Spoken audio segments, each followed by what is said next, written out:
Saya, atas nama dari Yayasan Rumah Keluarga Risman, mengucapkan banyak terima kasih atas kehadiran Bapak dan Ibu di acara sesi pertama Pornography Talk yang berjudul Adiksi Pornografi, Apa dan Mengapa Terjadi di Otak Manusia, sebuah tinjauan neuroscience. Saya Dr. Gemilang dari Rumah Keluarga Risman yang akan menjadi moderator serta host Anda di acara malam hari ini, insya Allah. Malam ini kita akan menyimak materi dari narasumber kita yang pertama, yaitu Dr. Rizky Edmi Edison, PhD. Sebelum Dr. Rizky Edmi Edison, PhD menyampaikan materi, karena hari ini adalah webinar pertama dari rangkaian 4 webinar hingga akhir di pertama bulan Maret yang akan datang, maka malam ini kita akan mendengarkan beberapa sambutan yang akan dimulai oleh Bapak Dr. Risman Musa, lalu oleh Bapak Nahar SH.MSc, dan juga Bapak Dr. Wahyu Hartomo MSc, selaku pemrakarsa penelitian ini. Baru nanti setelah itu kita akan mendengarkan sambutan dari Ibu Eli Risman sebagai pimpinan penelitian dan yang juga akan menghantarkan presentasi Dr. Edmi hari ini. Baik, tanpa memperlama lagi, sambutan pertama kami persilahkan terlebih dahulu kepada Bapak Dr. Risman Musa, selaku pimpinan dari Yayasan Rumah Keluarga Risman, untuk memberikan sambutan. Kepada Bapak Dr. Risman Musa, saya persilahkan.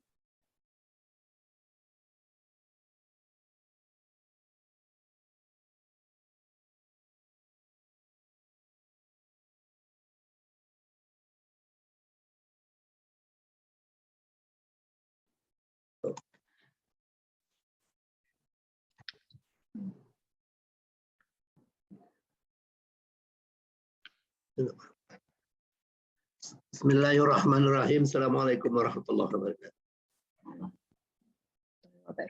Waalaikumsalam. Terima kasih Mbak Gemilang.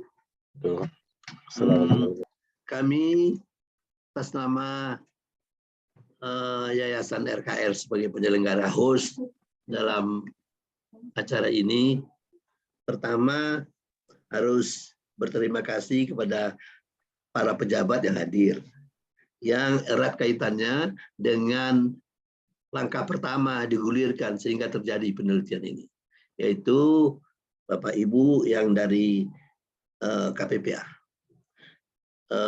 Bapak Deputi Perlindungan Anak, Bapak Nahar, SH, Ibu Roro Enda Sri Rizki, PhD, Asisten Deputi Pemenuhan Hak Sipil dan Partisipasi Anak, Ibu Titi Eko Rahayu, SE, Staf Ahli Menteri PPA Bidang Penanggulangan Kemiskinan, Bapak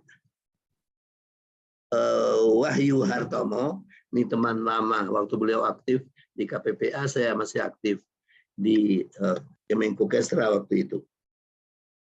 Hadirin peserta webinar yang tidak bisa saya sebutkan satu persatu. Acara ini terwujud luar biasa. Saya merasakan detik-detik itu. Luar biasa, Bapak Ibu sekalian, dari 2 peserta, stagnan 2, kemudian Ibu Eli berjibaku, siang malam di depan komputer, kami berbahagia sekali dapat terwujud sekarang hampir 600 sekitar pesertanya, dalam dan luar negeri. Ada juga luar negeri, saya dengar beberapa negara, dan yang jelas adalah mudah-mudahan acara ini bermanfaat bagi kita semua, khususnya kedengaran masih Gemilang ya? Kedengaran Bapak, kedengaran. Fotonya nggak kelihatan ya? Kelihatan? Kelihatan Pak. Oke. Jadi sebagaimana biasa kita harapkan sosialisasi temuan ini bukan hanya sosialisasi hasil studi ini, kita harapkan bukan saja dapat dikumandangkan di beberapa tempat di dalam negeri, tapi juga secara nasional kita harapkan ini harus meluas. Kita harapkan sebagai penendang bola pertama, yaitu Kementerian PPA. Kita harapkan juga temuan ini dapat diambil kembali inisiatifnya oleh Kementerian PPA untuk dapat digulirkan secara nasional. Karena kita mengerti bahwa bagaimanapun kuatnya swasta, kalau tidak dipayungi oleh pemerintah, maka khawatir kita hasilnya tidak maksimal.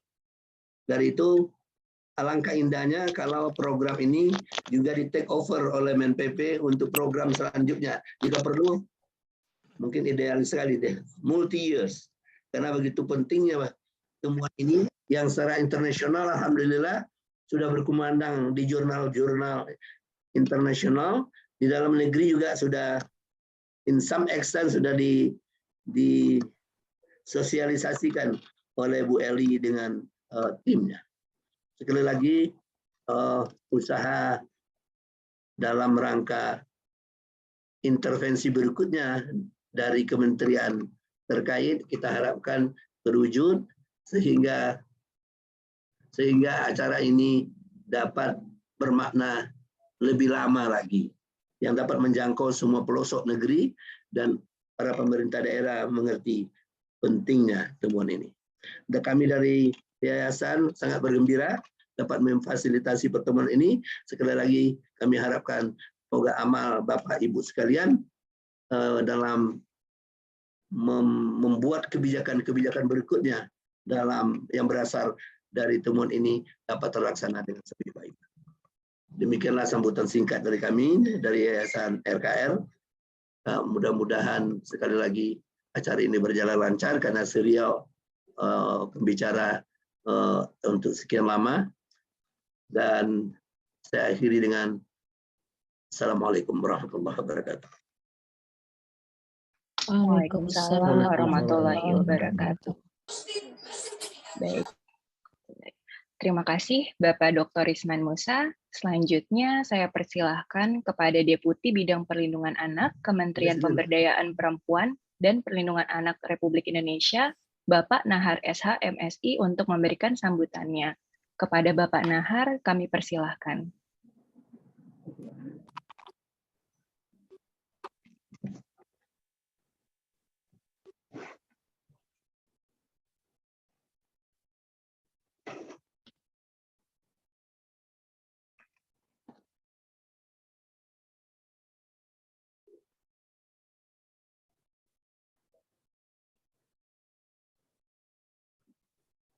Masih di mute.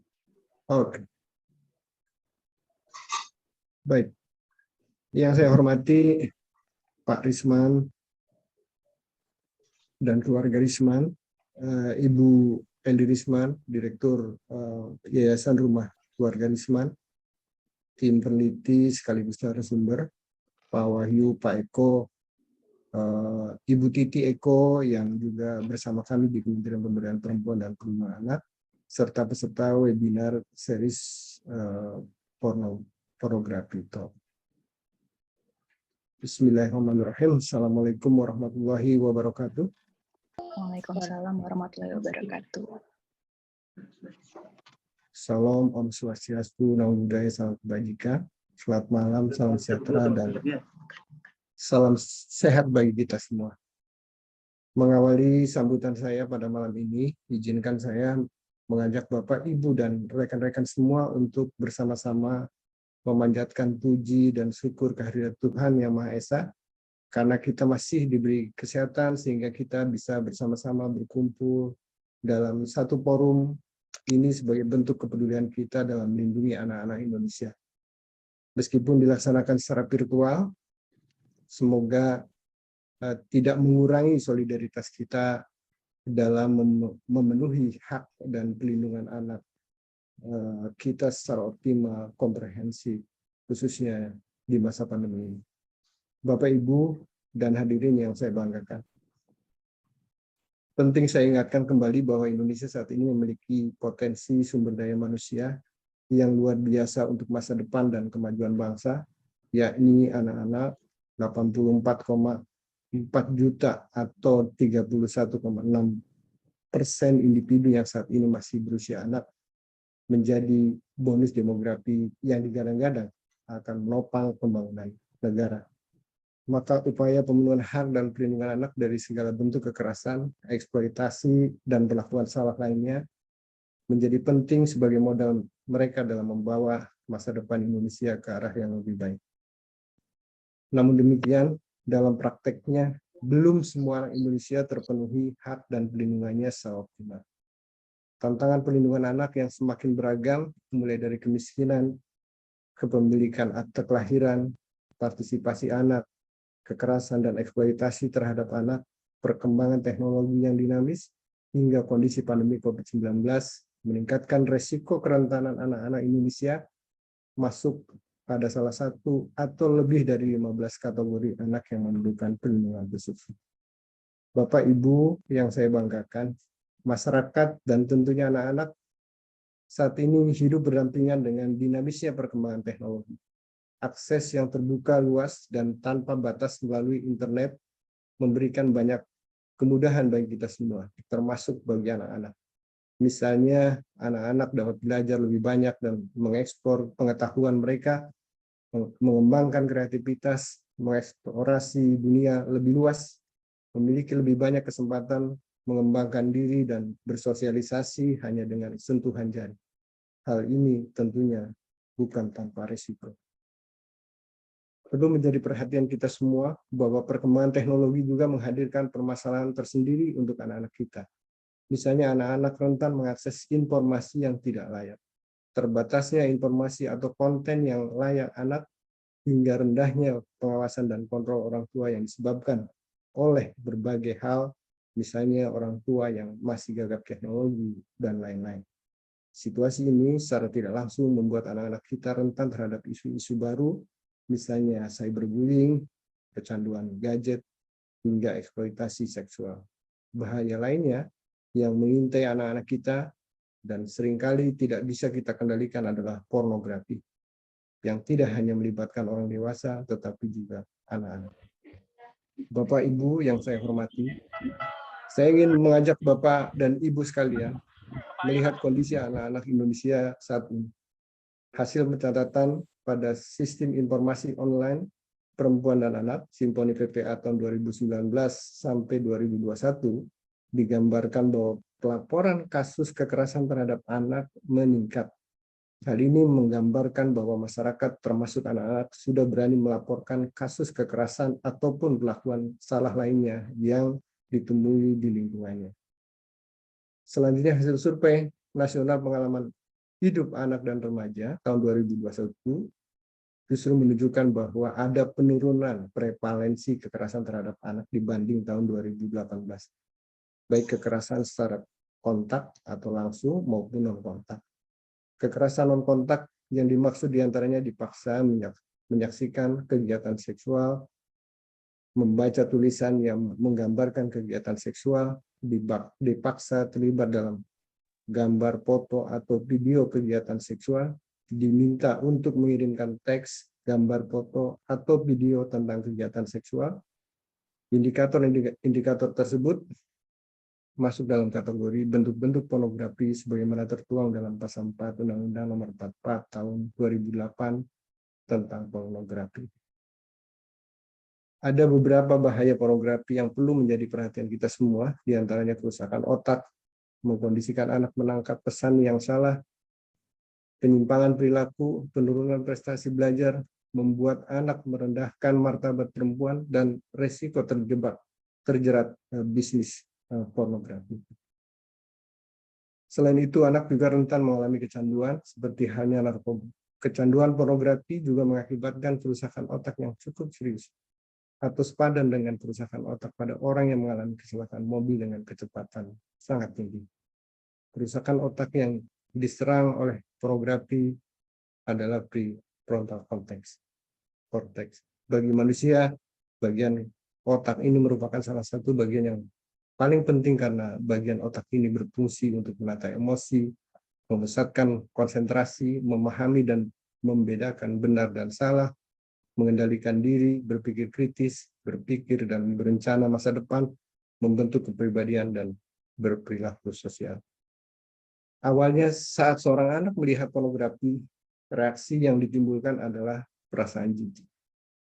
Tetapi kemudian perasaan tersebut akan berkembang menjadi rasa senang, bahagia, dan akhirnya akan membuat ketagihan dan akan membuat meningkatnya rasa penasaran dan semakin kecanduan melihat pornografi. Namun untuk memenuhi kepuasan dan kesenangannya, seseorang akan melihat yang lebih porno vulgar lagi untuk memenuhi kepuasan dari efek kecanduan yang ditimbulkan. Akibat dari kecanduan pornografi sangat membahayakan karena dapat membuat perubahan sikap dan persepsi tentang seksualitas, meningkatkan eksplorasi seksual pada remaja dan anak sehingga dapat terjadi perilaku seks bebas dan perilaku seksual beresiko. Mudah berbohong, menurunkan harga diri dan konsep diri, depresi dan kecemasan, pendidikan dan interaksi sosial menjadi terganggu, dan dapat juga membuat terjadinya penyimpangan seksual. Hal tersebut tentu saja merusak tatanan norma-norma dalam masyarakat, merusak keserasian hidup keluarga dan masyarakat. Pornografi merupakan adiksi baru yang tidak tampak pada mata, tidak terdengar oleh telinga, namun menimbulkan kerusakan otak yang permanen, bahkan melebihi kecanduan narkoba. Oleh karena itu, diperlukan suatu pembinaan dan pengawasan dari semua pihak, khususnya untuk melindungi anak-anak, remaja, dan dewasa muda, agar bisa terhindar dari bahaya pornografi. Bapak Ibu yang saya hormati, tidak menutup kemungkinan bentuk dan modus kejahatan pornografi ini akan semakin berkembang. Industri pornografi seringkali menggunakan strategi sneaky, muncul di tempat yang tidak terduga, serta muncul di banyak tempat dan menjadi mainstream. Dalam menyebarkan konten pornografi kepada anak, sehingga seringkali orang tua dan masyarakat terkecoh dengan tempat-tempat yang dirasa cukup aman bagi anak, namun ternyata berisiko memunculkan banyak konten-konten pornografi. Selanjutnya, pornografi anak menjadi ladang bisnis yang menjanjikan keuntungan yang besar sehingga anak-anak kerap dijadikan target sebagai objek baik pelaku kejahatan yang tidak terorganisir maupun oleh pelaku kejahatan yang terorganisir untuk dikomersialisasikan maupun sebagai konsumen melalui konten-konten pornografi. Tren lain yang juga mulai merambah anak-anak sebagai korban pornografi adalah dengan menggunakan perangkat live streaming yang ada di media sosial. Pornografi anak juga rentan mendatangkan predator anak ke negara yang bersangkutan, baik secara fisik maupun non-fisik, melalui media internet dan modus-modus tertentu seperti grooming, sexting, dan lain-lain.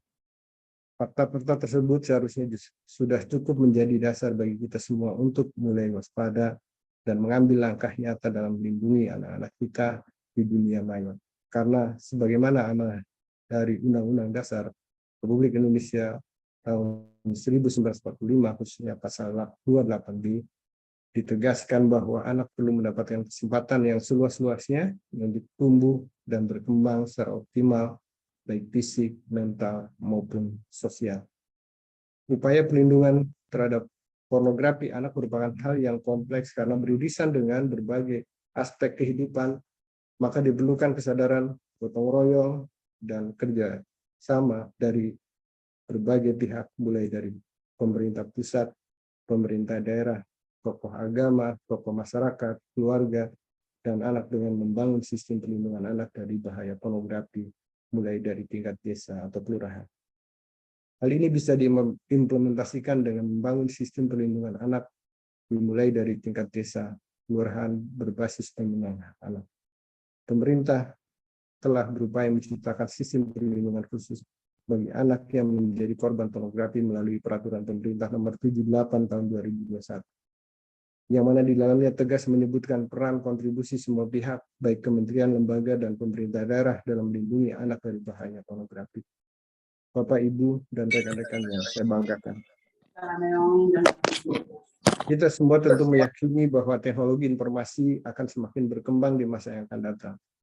Dan mengendalikan arus informasi di dalamnya adalah di luar rentang kendali kita. Yang perlu kita lakukan adalah bekerja bersama untuk memastikan dan menjamin agar anak-anak kita tetap mendapatkan hak-haknya, khususnya hak mendapatkan informasi yang layak ketika mengakses internet, sehingga anak mendapatkan manfaat yang sebesar-besarnya dalam internet. Literasi digital harus berjalan beriringan dengan semakin berkembangnya internet. Tanpa edukasi yang benar, internet dapat membuka akses terhadap berbagai bahaya yang mengintai. Anak harus mendapatkan pendidikan literasi digital sedini mungkin, karena sebagai digital natives, mereka telah bersinggungan dengan internet sejak dini pula. Kita semua harus mengetahui bahaya apa saja yang ada di internet dan bagaimana cara melindungi hak-hak anak. Kita perlu memahamkan kepada anak kita untuk menggunakan internet secara positif, untuk belajar dan mengembangkan diri, berinteraksi di dunia maya dengan sopan dan santun, menjauhkan diri dari hal-hal yang tidak baik. Orang tua dan guru mendampingi saat membuka internet. Anak-anak juga perlu diedukasi agar mereka tidak takut untuk bertanya ataupun melapor jika menemukan hal-hal yang tidak dimengerti atau mencurigakan. Pahamkan mereka tentang batasan usia dan batasan waktu saat berinternet. Internet memang dipenuhi dengan berbagai konten yang menarik. Meskipun demikian, untuk menjadi anak-anak yang berkualitas, berinteraksi, bergaul, bermain, dan beraktivitas di dunia nyata tidak kalah penting. Bagi orang tua, guru, dan orang dewasa lainnya, pastikan selalu mendampingi anak-anak saat menggunakan internet dan gawainya. Ketahui bagaimana teknologi informasi bekerja. Orang tua dan guru harus pintar berinternet untuk dapat melindungi anak di internet. Melindungi anak di dunia nyata saja bukan perkara yang mudah, apalagi di dunia digital yang lebih luas tanpa batas dan kompleks. Untuk itu, orang tua dan guru harus terus belajar meningkatkan keterampilan diri untuk dapat melindungi anak-anak kita, dimanapun mereka berada. Orang tua dan guru harus sadar akan bahaya apa saja yang berada di internet, sehingga dapat bersikap waspada tanpa perlu panik. Ketahuilah fitur dan aturan yang berkaitan dengan perlindungan anak dalam internet seperti parental control, situs khusus anak, waktu maksimal bergawe, batasan usia, dan lain-lain. Secara psikologis, orang tua dan guru juga harus dekat dengan anak sejak dini sehingga dapat berdiskusi serta mengedukasi anak tentang literasi digital. Hadirin yang berbahagia, Kementerian Pemberdayaan Perempuan dan Perlindungan Anak tentu telah melakukan beberapa upaya bersama Deputi Perlindungan Hak Anak. Di sini ada Bu Endah, tentu menyediakan informasi yang layak bagi anak dengan mengembangkan pusat informasi sahabat anak dan sahabat perempuan dan anak 129. Selain itu, Kementerian PPPA bekerja sama juga dengan berbagai pihak seperti Google, Yayasan Sejiwa, Expert Indonesia, dan lain sebagainya yang telah melakukan sosialisasi dan pelatihan terkait dengan literasi digital dan parenting di era digital di berbagai daerah di Indonesia.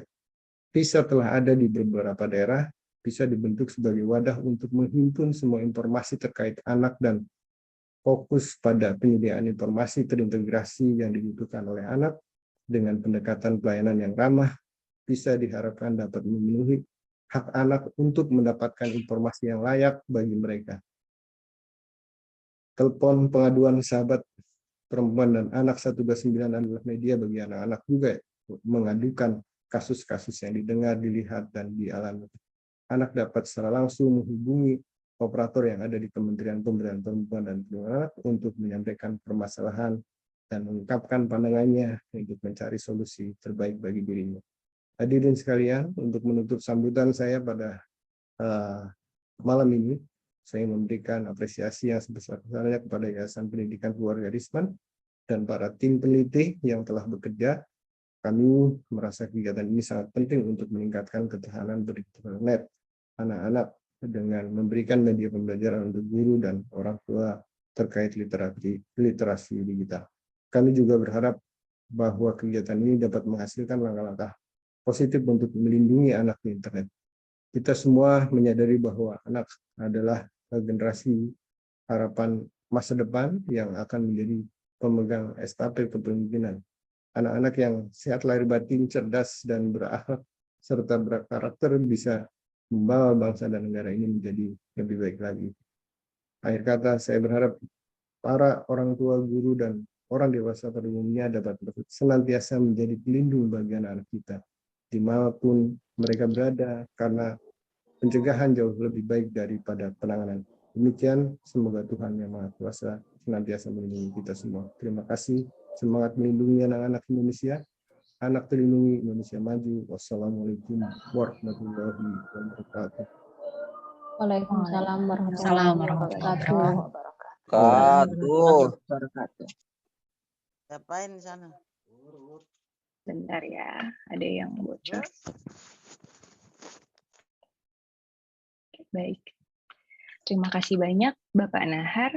Baiklah, selanjutnya kita mendengarkan sambutan dari Bapak Dr. Wahyu Hartomo, MSc, selaku Sekretaris Kementerian Pemberdayaan Perempuan dan Perlindungan Anak RI periode Mei 2015 hingga Maret 2017. Kepada Bapak Wahyu Hartomo dan juga pemrakarsa dari penelitian ini. Kepada Bapak Wahyu Hartomo, kami persilahkan. Assalamualaikum warahmatullahi wabarakatuh. Selamat malam. Yang kami hormati Bapak Dr. Isman Risman dan juga Ibunda Elia Risman, Bapak Deputi Pelindungan Khusus Anak Bapak Nahar, Ibu Titi Iko Rahayu, staf ahli Menteri, PPPA, dan juga Mbak Indah Rorosi Rezeki sebagai Asisten Deputi Partisipasi Anak. Alhamdulillah pada malam hari ini kita bisa dipertemukan di acara bincang-bincang tentang pornografi melalui Yayasan Rumah Keluarga Risman. Saya sangat mengapresiasi dengan adanya kegiatan ini. Dapat kami jelaskan mengapa saya muncul di acara ini. Ini karena desakan dari Bu Elia Risman. Saya waktu itu masih aktif di Kementerian Pemberdayaan Perempuan dan Perlindungan Anak, sehingga waktu Ibu Risman, Elia Risman punya gagasan bagaimana bahayanya pornografi terhadap anak, sehingga kami sebagai pejabat PPPA waktu itu sangat mengapresiasi, sangat menyambut kerjasama dengan Ibu Elia Risman untuk menangani, mencegah, dan sekaligus menangani anak-anak yang sudah terpapar adiktif pornografi. Saya ingat waktu itu Ibu Elia Risman memang sangat gigih sekali memperjuangkan, mulai dari langkah pertama mendatangkan para ahli pornografi dari luar negeri, kalau nggak salah dari USA dan dari India, sehingga hasil dari paparan tersebut salah satunya adalah adiktif pornografi lebih bahaya daripada kena narkoba, karena otak bisa mengecil dan lain sebagainya. Sehingga inilah mengapa kami sebagai pejabat PPPA waktu itu berpikiran ini nampaknya perlu ada langkah-langkah konkret untuk mencegah anak-anak Indonesia terpapar pornografi. Sehingga waktu itu kami bekerja sama dengan Bu Risma, dan selanjutnya diadakan langkah selanjutnya dengan adanya survei untuk riset bagaimana mencegah sekaligus melihat tanda-tanda anak kena pornografi, sekaligus menangani anak-anak yang sudah kena adiktif pornografi. Sehingga malam hari inilah terwujud webinar, karena memang pandemi sehingga kita tidak bisa tatap muka langsung. Sehingga tadi saya sangat setuju sekali dengan langkah ini, dan selanjutnya dengan himbauan Bapak Direktur Bapak Isman Risman tadi, mudah-mudahan KPPPA bisa menindaklanjuti kerjasama dalam rangka baik untuk sosialisasi, pencegahan dan penanganan maupun pelatihan-pelatihan secara teknis bagaimana sih menangani anak yang kena adiktif pornografi. Ini sangat bagus sekali untuk keluarga dan juga para dosen, para guru maupun pembimbing, sehingga bisa secara dini menangani anak-anak tersebut jangan sampai terpapar dengan parah. Itulah beberapa hal yang dapat kami sampaikan. Sekali lagi kami mengucapkan terima kasih dan mengapresiasi Yayasan Rumah Keluarga Risman yang telah aktif selalu menggalang dalam rangka mencegah maupun penanganan pornografi anak. Sekian, terima kasih. Wassalamualaikum warahmatullahi wabarakatuh. Waalaikumsalam warahmatullahi wabarakatuh. Baik. Terima kasih. Bentar ya. Baik, terima kasih kepada Bapak Wahyu Hartomo atas sambutannya. Kini sampailah kita pada sambutan Ibu Eli Risman, psikolog yang merupakan pimpinan dari penelitian mengenai kerusakan otak pada remaja adiksi dan non-adiksi pornografi. Kepada Ibu Eli Risman, kami persilahkan. Terima kasih Gemilang. Bismillahirrahmanirrahim. Yang saya hormati Bapak Deputi Perlindungan Anak KPPA, Bapak Nahar SHMSI. Yang saya hormati Ibu Roro Endah Sri Rezeki SEM, IDEA PhD, Asisten Deputi Pemenuhan Hak Sipil dan Partisipasi Anak dari Kementerian Pemberdayaan Perempuan dan Perlindungan Anak. Yang saya hormati Bapak Dr. Wahyu Hartomo MSc, Sekretaris Menteri KPPA periode 2015-2017. Yang saya hormati juga dan yang saya banggakan para tamu saya, tamu kami, para ustadz-ustadzah yang tidak saya sebutkan satu persatu, para guru besar, para dosen, guru, dan seluruh penggerak sosial yang budiman, dan para orang tua yang tercinta. Assalamualaikum warahmatullahi wabarakatuh. Waalaikumsalam warahmatullahi wabarakatuh. Selamat malam dan salam sejahtera buat teman-teman semua. Selamat malam. Ayah Bunda, hadirin yang berbahagia, saya luar biasa bersyukurnya bahwa hari ini terwujudlah mimpi lama untuk mensosialisasikan hasil penelitian ini secara meluas. Tapi memang belum ada izin Allah untuk tidak memperpanjang ceritanya. Dan saya sekarang paham benar bahwa saya memelihara sangka baik pada Allah. Saya akan yakin bahwa suatu hari saya dan teman-teman saya, para peneliti ini, akan mempunyai kesempatan untuk melakukan hal yang kita mau lakukan dari mulai malam ini sampai insya Allah minggu pertama Maret. Apa yang saya dapatkan itu, Ayah Bunda, adalah kalau kami tim peneliti ini memberikan presentasi saja, teman-teman semuanya terutama para orang tua akan bilang begini, nah, terus jalan keluarnya gimana Bu? Gitu. Nah, rupanya Allah menunda ini sedemikian rupa sampai saya bertemu dengan Al-Ghazalian psikoterapi yang saya anggap, dan setelah kami bekerja sama dan penyelesaiannya bisa dengan 7 sesi.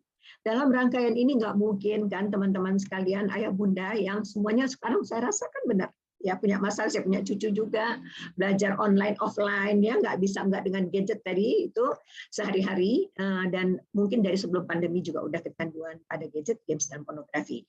Nah insya Allah nih sesi terakhir itu setelah semua teman-teman saya menguraikan dua neuroscience di depan akan menguraikan mengenai bagaimana kondisi otak yang selama ini mungkin saya teriakkan, ayah bunda juga telah dengar, tapi kan saya psikolog ya teman-teman saya ini akan menjelaskan, sahabat-sahabat saya ini akan menjelaskan tentang hal tersebut ya.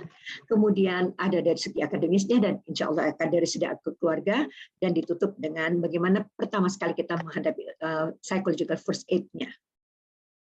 Jadi saya mau mengantarkan sedikit cerita yang pendek saja, merupakan poin-poin perjalanan perjuangan pornografi di Indonesia. Pertama sekali, Bapak Ibu yang saya muliakan, tahun 2002 saya itu membaca sebuah berita di parenthood.com tentang masalah pornografi ini. Itu ternyata adalah buku tulisan Mark Castleman ini, ya. Sebentar ini, The Drugs of the New Millennium. Dari situlah saya berusaha mengejar penulis ini, dan termasuk Pak Alwi Shihab mencari buku ini di Amerika ketika suami saya berada di bawah beliau. Lalu sehingga tahun 2007, pendek cerita, sebetulnya pada tahun 2002 itu saya telah menemukan anak-anak di desa di Kalimantan itu pakai aki mobil ya nonton VCD porno, dan apa yang dilakukan anak-anak tidak jauh dari Pasar Senen, maka mereka astagfirullah nonton sesuatu dan ejakulasi bareng-bareng, jarak lempar mana yang lebih jauh. Nah setelah itu biar cepat, 2007 saya kebetulan sekali diundang Indonesian Muslim Society at America, orang-orang kita di Amerika. Dan itu saya jadikan cara untuk bisa belajar. Yang ketika saya lihat ahli-ahli ini berada di mana, ternyata mereka berada di satu negara bagian saja di Utah, ya. Itu saya manfaatkanlah, itu saya dibantu oleh teman-teman Indonesia, konjen kita di sana untuk bisa berangkat ke Utah. Terus kemudian, dan inilah yang saya ingin berbagi pada ayah bunda. Orang pertama yang saya kontak itu namanya Joanne Hamilton. Ternyata setelah saya temui, beliau lumpuh. Duduk di kursi roda, mobilnya didesain khusus supaya dia bisa nyetir mengantar saya kemana-mana. Nah, saya dijemput oleh seorang tua yang saya tidak kenal, ini Joanne Hamilton. Ya, sehat sekali kan, tapi dia lumpuh dari pinggang ke bawah. Jadi inilah saya pada usia 71 tahun, ya, insya Allah 2 bulan lagi tetap mau berjuang karena Joanne menemui saya dalam keadaan yang begitu dan dia lumpuh.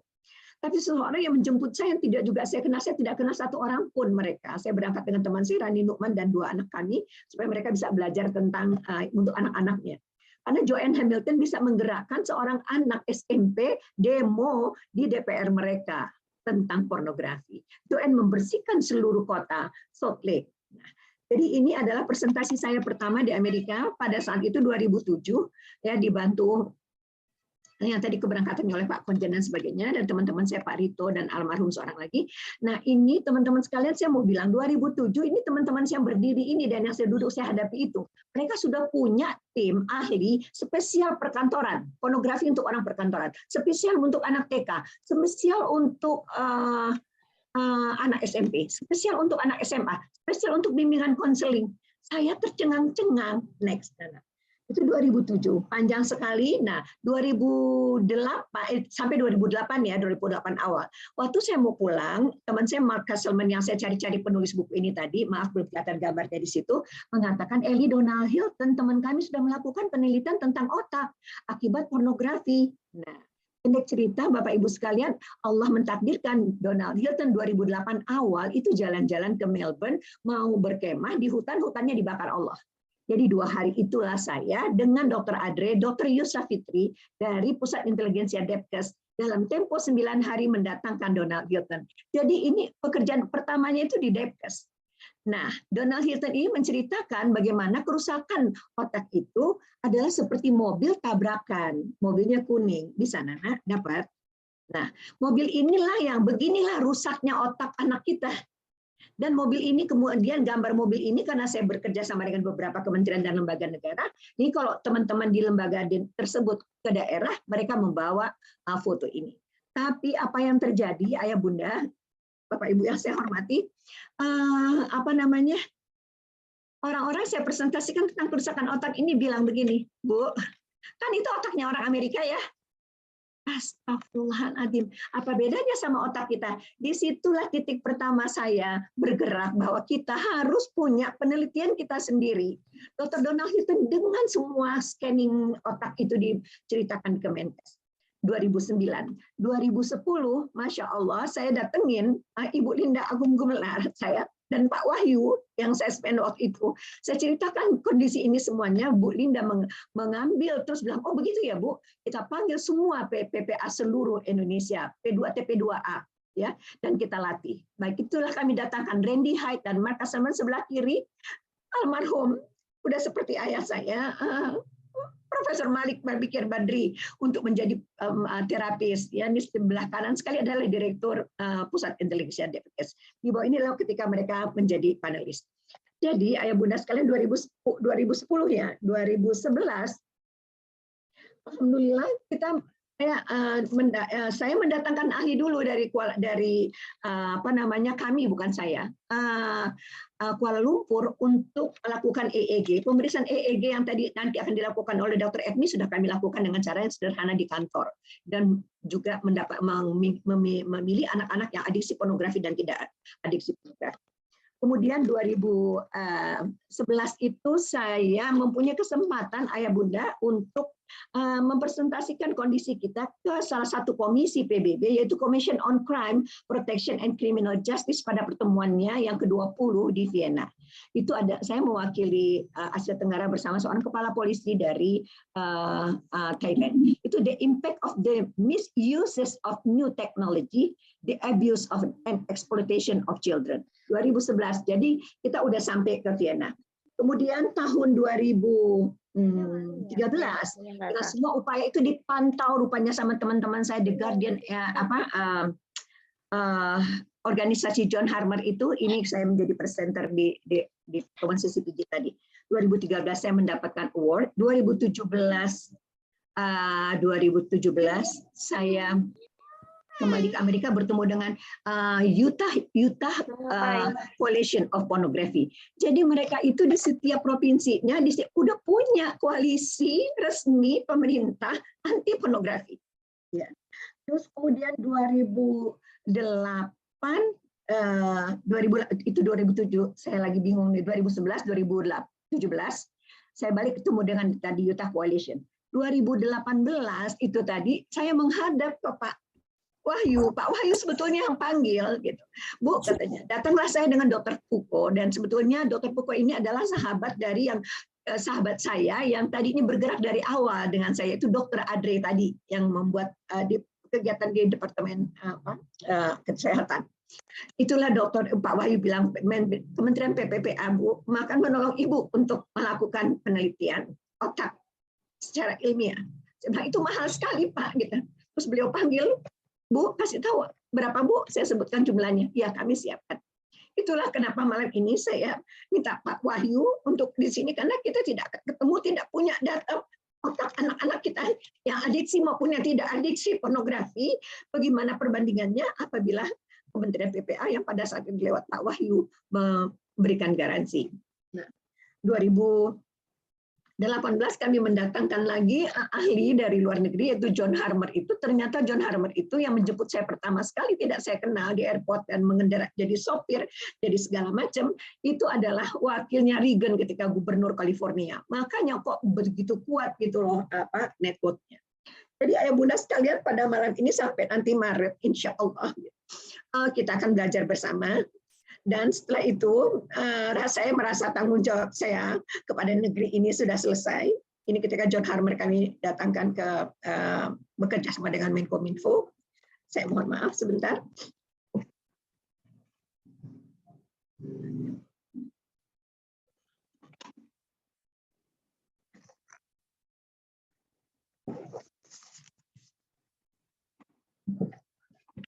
Dan inilah penelitian yang dilakukan, yang akan dijelaskan oleh Dr. Edmi, dan yang berikutnya yang menggunakan fMRI. Jadi sudah terbukti secara begini rupa bagaimana kondisi anak-anak kita, dan saya merasa sekarang terbebas hari ini setelah mampu mengumpulkan ayah bunda semuanya. Dan kita membahas setelah ini, tahapan saya sudah selesai, berarti tahapan ayah bunda semuanya yang hadir hari ini untuk meneruskannya, semoga menjadi seperti gelombang. Pertama kita lakukan terhadap keluarga kita sendiri dulu, kemudian pada orang-orang di sekitar kita. Saya mengucapkan terima kasih sama semua pihak, dari Aceh, dari Abdiya, dari Subulus Salam, dari Bukit Tinggi, Payakumbuh, Berau, dan semua yang mungkin tidak saya sebutkan satu-satu. Dan di atas segala-galanya, saya juga mengucapkan terima kasih secara khusus pada Ananda Ipo Santosa dan istri yang telah menghadirkan 266 orang dari British Propolis. Begitulah ayah bunda semua, Anda masing-masing mempunyai makna di dalam hati saya, dan Anda tahu benar bahwa saya mengontak Anda satu-satu karena Yayasan Kitabu Hati tidak ada lagi.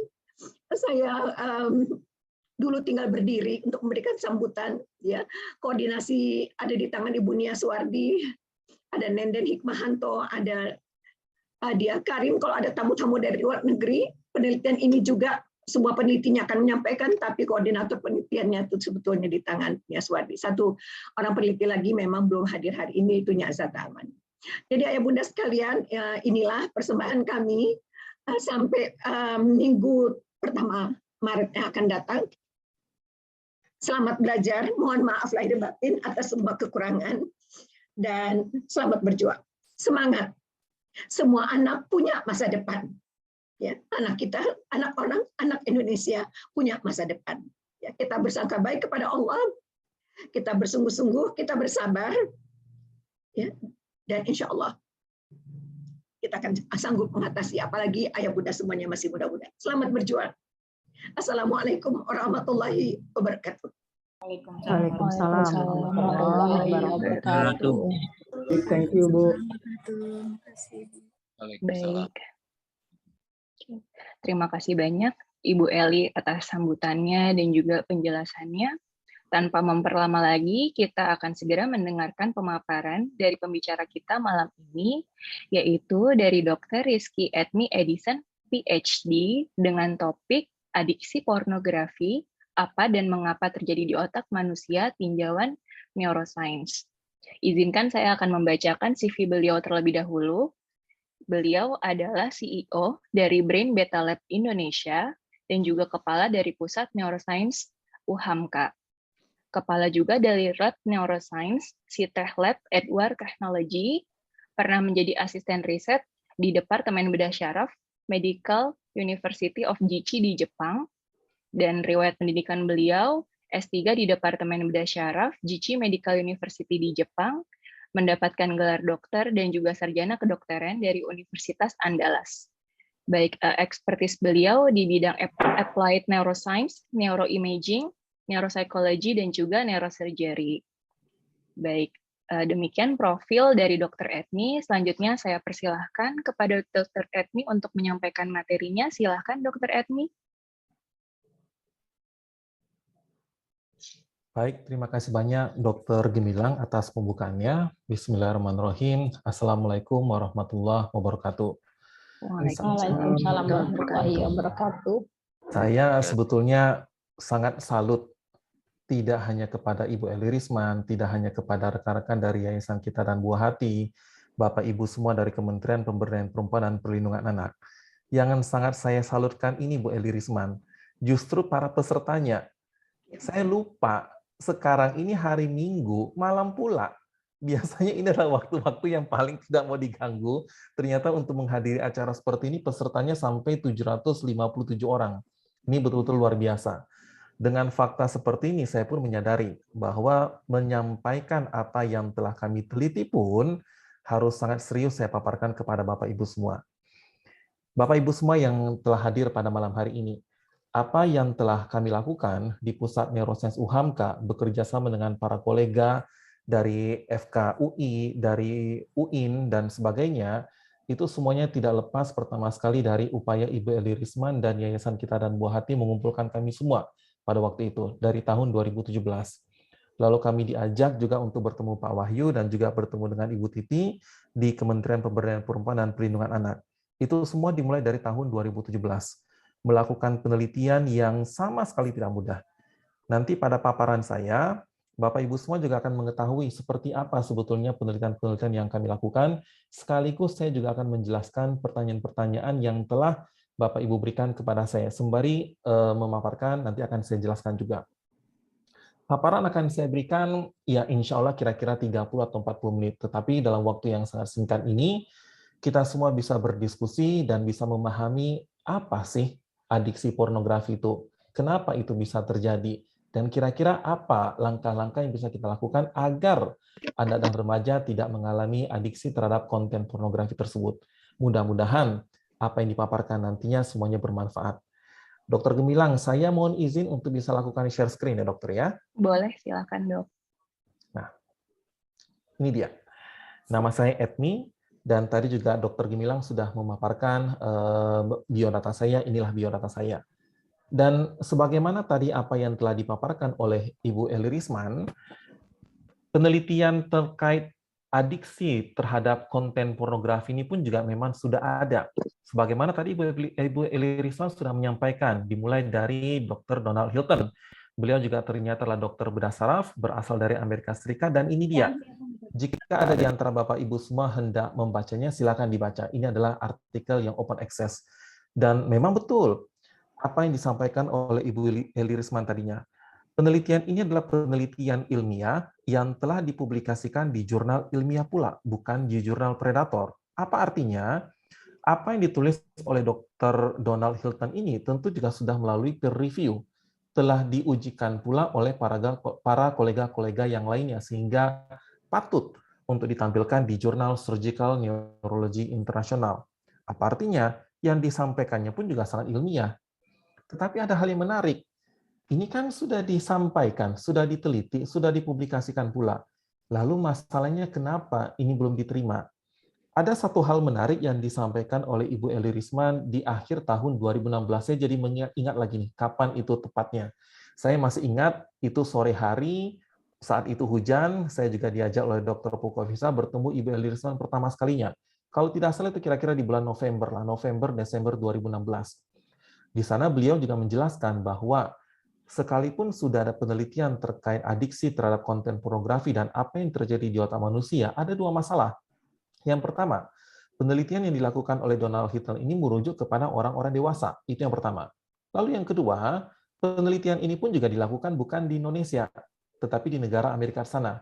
Makanya muncul banyak pertanyaan, sampai ada yang berkata, lah ini kan untuk orang dewasa. Ini kan kejadian di luar itu, belum tentu terjadi di Indonesia. Nah, apa yang menariknya, Ibu Eli Risman beserta kawan-kawan dari Yayasan Kita dan Buah Hati dan juga didukung oleh Kementerian Pemberdayaan Perempuan dan Perlindungan Anak, saat hendak memberikan edukasi, mencoba memberikan penyuluhan, mencoba mencari solusi. Itu semua didasarkan dari tindakan-tindakan riset yang sangat ilmiah pula. Makanya apa yang nantinya Bapak Ibu akan dengarkan dalam 4 pekan ini, insya Allah semuanya bisa dipertanggungjawabkan pula secara ilmiah. Mudah-mudahan Bapak Ibu semua berkenan mengikutinya sampai akhir. Apa yang ada di hadapan Bapak Ibu semua inilah artikel pertama yang pernah dipublikasikan oleh Dr. Donald Hilton. Dan apa menariknya? Kenapa sih sampai harus dilakukan pemeriksaan fungsi otaknya? Kebetulan sekali, dari penelitian yang kami lakukan sejak tahun 2017 dan pernah kami tampilkan di konferensi internasional dan telah ada prosidingnya, ada satu fenomena yang kami temukan. Ada pertanyaan dari Bapak Ibu semua, salah satunya yang bertanya, apa sebetulnya kriteria adiksi terhadap konten pornografi itu? Nanti akan saya jelaskan. Tetapi saya bisa sampaikan di sini, jika melihat kepada panduan penentuan diagnosis, memang sampai sekarang belum ada yang namanya adiksi terhadap konten pornografi. Bapak Ibu semua juga perlu memahami bahwa sesuatu itu dinamakan sebagai penyakit jika secara konsensus juga sudah diakui. Tetapi untuk mengetahui apa sebetulnya yang terjadi, kita tidak perlu menunggu konsensus itu. Konsensus justru bisa muncul dari data-data ilmiah yang telah dikumpulkan oleh para ahli. Dan mudah-mudahan apa yang Bapak Ibu dengar sekarang ini adalah penelitian yang pertama di Indonesia yang betul-betul kita lakukan secara saintifik.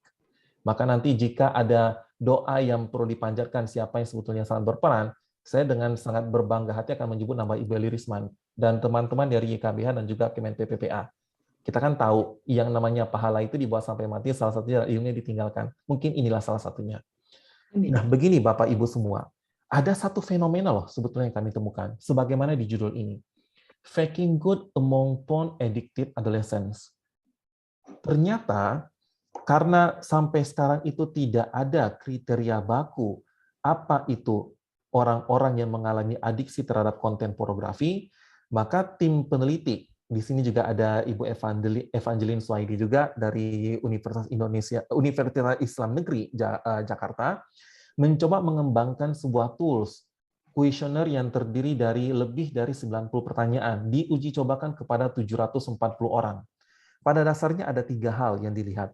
Berapa lama ia menontonnya, apa motivasinya, kira-kira gangguan apa yang muncul. Dengan menggunakan kuesioner ini, ternyata ada satu fenomena yang kami temukan, yang dinamakan sebagai faking good. Faking good itu adalah sebuah kondisi di mana, jika kita diberikan sebuah pertanyaan, kita mencoba memberikan jawaban sebegitu rupa, agar mendapatkan kesan yang positif dari penanya. Belum tentu ia berbohong, tapi yang namanya kesan positif tentulah selalu ingin didapatkan jika kita diberikan pertanyaan. Kalau kita ingat-ingat jika saat melamar pekerjaan dan ditanya oleh interviewer, nggak mungkinlah kita menjawab hal-hal yang buruk tentang kita. Biasa kita akan menjawab hal-hal yang baik. Nah, fenomena inilah yang kami temukan juga kepada anak dan remaja yang terindikasi adiksi terhadap konten pornografi itu. Mana ada maling mau ngaku? Mana ada jika seseorang ditanya, kamu nonton bokep ya? Tidak akan serta-merta mengatakan, iya saya nonton bokep. Tidak seperti itu. Apa yang bisa kita tarik kesimpulan? Ternyata mulut mungkin bisa berbohong, tetapi sesungguhnya di dalam kaidah ilmu otak dan perilaku manusia, apa yang disampaikan di mulut itu sesungguhnya adalah apa yang telah diproses di otak manusianya itu. kecuali dalam kondisi-kondisi tertentu seperti gugup dan sebagainya. Artinya apa? Mulut mungkin bisa mengatur jawaban. Tetapi sesungguhnya tubuh manusia, khususnya otak, tidak bisa seperti itu.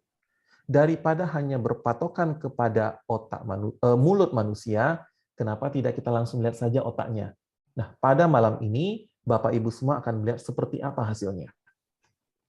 Nah, Bapak Ibu semua, sebelum kita membicarakan seperti apa data yang kami dapatkan dengan menggunakan elektroensefalografi, Bapak Ibu semua tentunya setidaknya tahulah seperti apa bentuk otak manusia itu. Di hadapan Bapak Ibu semua adalah gambar otak manusia, dilihat dari arah samping, atau dinamakan sebagai penampang sagital. Mudahnya kita sebut sajalah dari arah samping. Mudah-mudahan kursor saya bisa terlihat. Nah, saya juga meminta bantuan kawan-kawan semua, karena nantinya saya akan menggerakkan kursor dan juga mungkin akan menggunakan pena. Kalau ada yang mencoba menyentuh layar monitornya, coba di-stop dulu sebentar ya, agar Bapak Ibu semua yang lain memperhatikan tidak terganggu perhatiannya. Mudah-mudahan bisa terlihat. Oke, saya mungkin menggunakan pena aja Pak ya.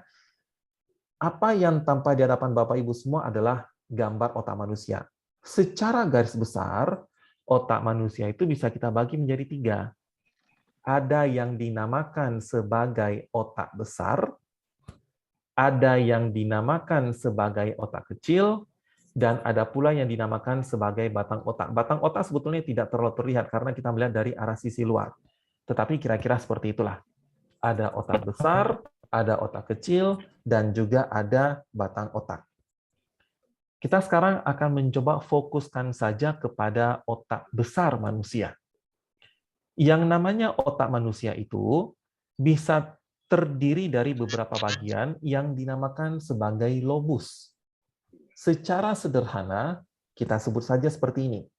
Ada yang dinamakan sebagai lobus frontalis, ada yang dinamakan sebagai lobus temporalis, ada yang dinamakan sebagai lobus occipital, dan juga yang dinamakan sebagai lobus parietal.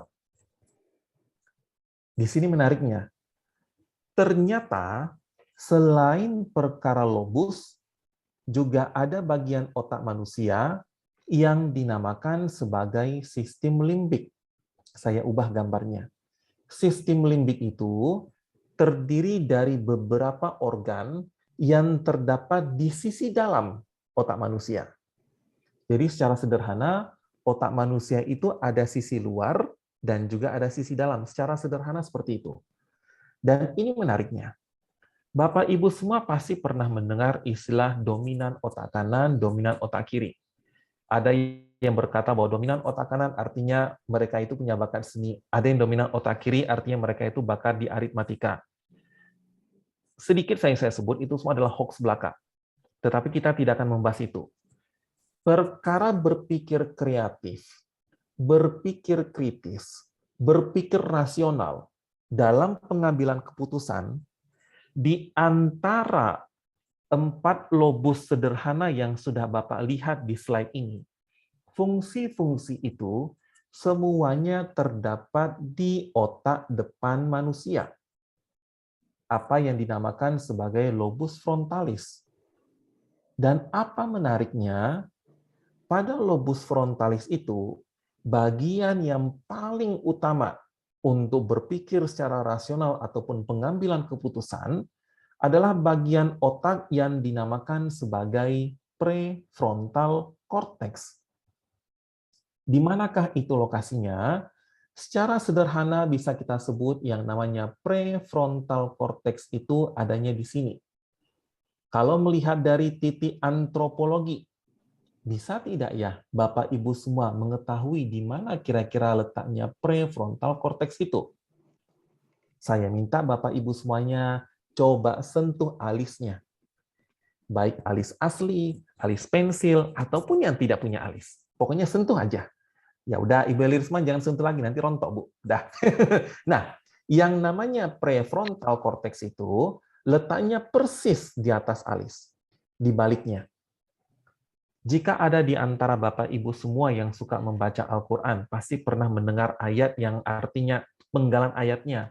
Afala tatafakkarun. Penggalan artinya itu adalah apakah kamu tidak berpikir, mengapa kamu tidak berpikir, kenapa kamu tidak berpikir, dan sebagainya. Pada saat Bapak Ibu semua sedang sujud, keniknya menyentuh lantai, bagian dari tubuh manusia yang berada pada titik terendah, sesungguhnya merujuk kepada prefrontal cortex ini, tempat manusia berpikir. Nah, dari tadi saya selalu menyebut tempat manusia berpikir, tempat manusia mengambil keputusan, karena itulah nantinya yang akan kita pelajari terkait adiksi pornografi ini. Mudah-mudahan Bapak Ibu semua masih melek. Kalau sudah mulai mengantuk, jangan lupa diambil kopinya sebentar. Nah, begini. Di sini, Bapak Ibu semua bisa melihat, ada yang dinamakan sebagai lobus frontalis, gambar sebelah kiri, dan ada yang dinamakan sebagai sistem limbik, gambar sebelah kanan. Sedikit demi sedikit nantinya Bapak Ibu semua akan mengetahui sebetulnya apa urusannya sih sistem limbik ini terkait adiksi pornografi, dan apa urusannya otak depan manusia itu terkait adiksi terhadap konten pornografi itu. Mohon bersabar, kita akan menuju ke sana. Nah, dalam penelitian ini, kita menggunakan instrumen. Instrumen yang kami gunakan adalah elektroensefalografi, satu instrumen pencitraan otak yang bersifat non-invasif, tidak melukai kepala manusia. Yang kedua, bersifat real time. Kita melakukan pengukurannya itu dalam waktu yang sangat cepat.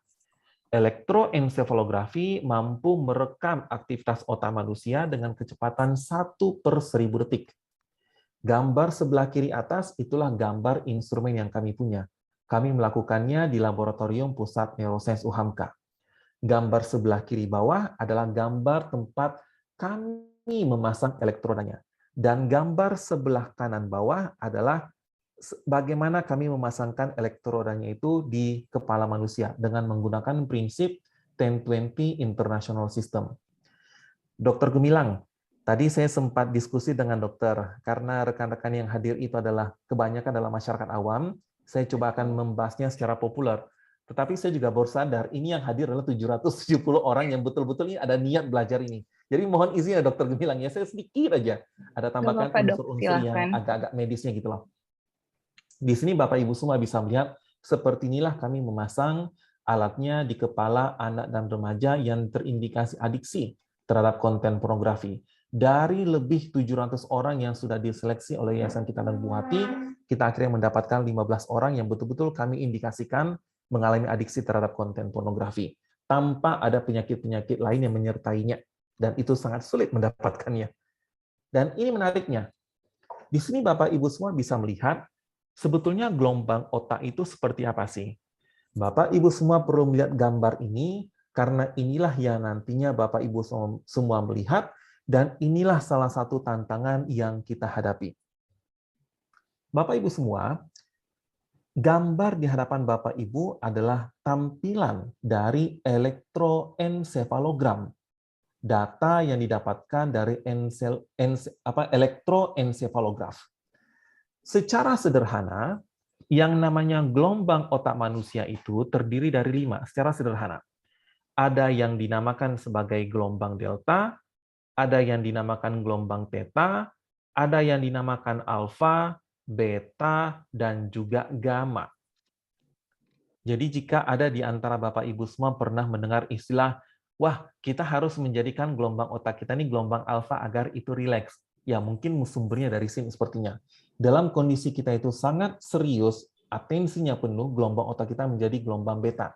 Kira-kira mungkin dari sini gambarnya. Tetapi ada satu hal yang mesti Bapak Ibu semua pahami untuk mengetahui apa sebetulnya yang terjadi di otak anak dan remaja yang terindikasi adiksi terhadap konten pornografi. Pada saat kita melihat gelombang otak, ada 2 domain yang perlu kita semua perhatikan. Yang pertama, dinamakan sebagai time domain. Yang kedua, dinamakan sebagai frekuensi domain. Bedanya apa? Sekarang kita lihat terlebih dahulu apa yang dinamakan sebagai time domain. Kita lihat gambar sebelah kiri atas. Bapak Ibu semua bisa melihat ada tulisan C3, C4, P3, P4, T, dan sebagainya. Huruf dan angka di sisi kiri merujuk kepada lokasi otak yang kita nilai. C merujuk kepada daerah sentral atau parietal, P merujuk pada parietal, T merujuk pada temporal. Gambar di sebelah kiri atas adalah hanya contoh agar Bapak Ibu semua pahami. Kita lihat dulu slide sebelumnya ya. Di sini Bapak Ibu semua bisa melihat, tolong lihat gambar sebelah kiri bawah. Gambar sebelah kiri bawah ini adalah gambar atau referensi yang kita jadikan dalam pemasangan elektroda di kepala manusia. Dinamakan sebagai 1020 International System. Bapak Ibu bisa melihat ada huruf F, ada huruf T, ada huruf P, dan ada huruf O. Merujuk kepada apakah? Kita lihat lagi yuk slide sebelumnya. Ini dia. Kita tahu di sini adalah lobus frontalis, ada lobus parietalis, ada occipitalis, dan ada lobus temporalis. Frontal F, temporal T, parietal P, occipital O. Mudah-mudahan Bapak Ibu semua bisa memahaminya. Itulah yang diwakili pada 1020 International System. Dan Bapak Ibu semua juga melihat ada angka 3, ada angka 4, ada angka 5, ada angka 6, ada angka 1, ada angka 2. Apa artinya? Angka ganjil merujuk otak sebelah kiri. Angka genap merujuk otak sebelah kanan. Jadi jika tertulis F3, F7, itu merujuk kepada otak depan atau lobus frontalis sebelah kiri. Tertulis F4 atau F6, itu merujuk kepada lobus frontalis sebelah kanan. Mudah-mudahan bisa dimengerti. Nah, sekarang kita kembali tetap melihat gambar sebelah kiri atas ini. Yang dimaksud dengan time domain adalah perubahan bentuk gelombang otak manusia berbasiskan waktu.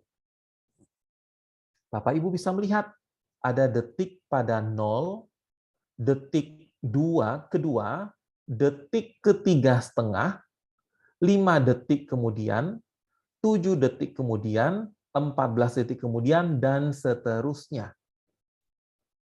Apa yang perlu kita perhatikan? Kita perlu menilai bagaimana perubahan bentuk gelombang otak seseorang berdasarkan time domain jika kita memberikan stimulasi pada penelitian kepada partisipan. Gambar di sebelah kiri atas ini adalah gambar contoh mereka-mereka yang mengidap epilepsi. Belum ada urusannya dengan adiksi pornografi. Pada penelitian ini, kita tidak menggunakan time domain. Kenapa?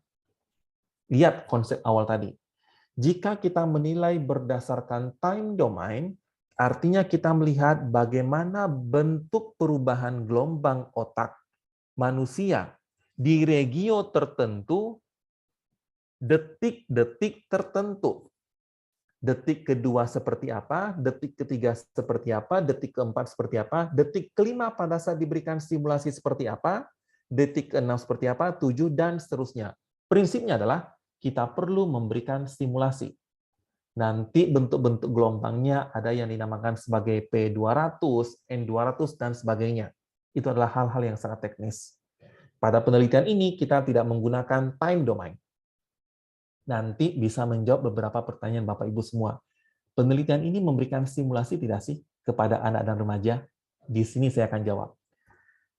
Kita lihat gambar sebelah kiri bawah. Ada yang dinamakan sebagai frekuensi domain.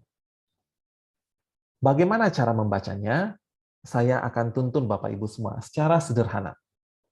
Ini adalah gambar otak manusia yang direkam dengan menggunakan elektroensefalografi dengan pengolahan menggunakan FFT atau Fast Fourier Transform.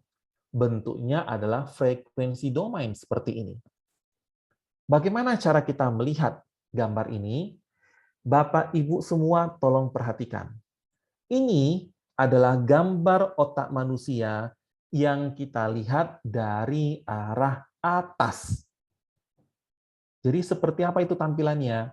Bapak Ibu bisa melihat ini adalah hidung. Gambar ini adalah telinga kanan. Gambar ini adalah telinga kiri. Jadi kita bisa bayangkan, kita melihat gambar ini dari arah atas. Karena ini dari arah atas, maka kita semua tahu yang di dekat hidung ini adalah otak depan manusia atau lobus frontal. Yang di dekat telinga kanan adalah lobus temporal. Ya, di dekat telinga kiri pun juga adalah lobus temporal. Di tengah-tengahnya ada lobus parietal, di belakangnya ada lobus oksipital. Mudah-mudahan bisa dipahami. Berikutnya, Bapak Ibu semua juga bisa melihat ada gradasi warna atau skala. Mulai dari yang berwarna biru hingga berwarna merah. Apa artinya? Semakin berwarna biru, semakin tidak dominan. Semakin berwarna merah, semakin dominan. Pertanyaannya, apanya yang dominan? Yang dominan adalah gelombang yang kita teliti. Bapak Ibu semua bisa melihat di bagian atas gambar ini, ada tulisan beta, ada tulisan alfa, ada tulisan theta, dan ada tulisan delta. Mohon maaf tercoret tulisan deltanya. Apa artinya? Kita lihat saja gambar sebelah paling kanan ini, gelombang beta. Melihat gambar ini artinya gelombang beta pada orang ini dominan di bagian oksipital. Sederhananya seperti itu. Frekuensi domain merujuk kepada jenis gelombang tertentu yang dominan di regio otak tertentu dalam rentang waktu tertentu. Jadi melihat frekuensi domain ini tidak sama seperti time domain. Kita melihat pada detik kedua terjadi ini, detik ketiga terjadi ini, detik keempat pada saat diberikan simulasi seperti ini. Frekuensi domain tidak seperti itu konsepnya.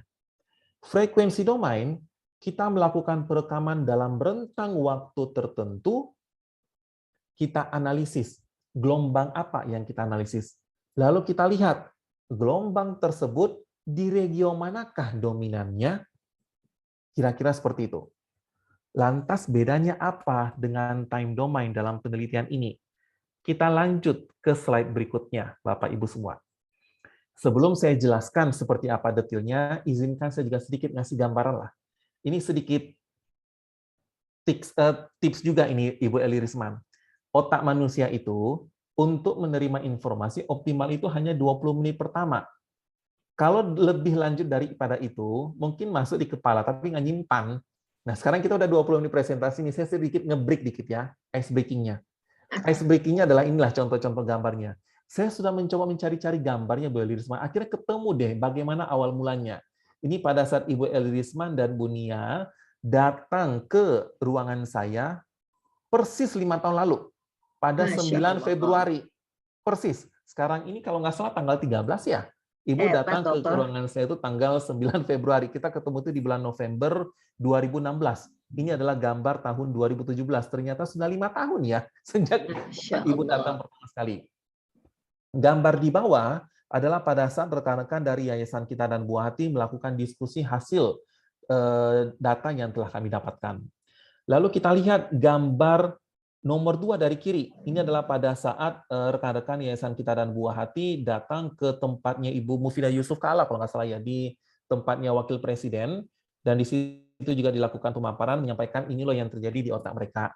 Dan gambar di sebelahnya lagi adalah gambar pada saat kami melakukan pemaparan di Kementerian Pemberdayaan Perempuan dan Perlindungan Anak. Dan saya sangat ingat ini adalah Pak Wahyu nih, yang tadi memberikan sedikit sambutan.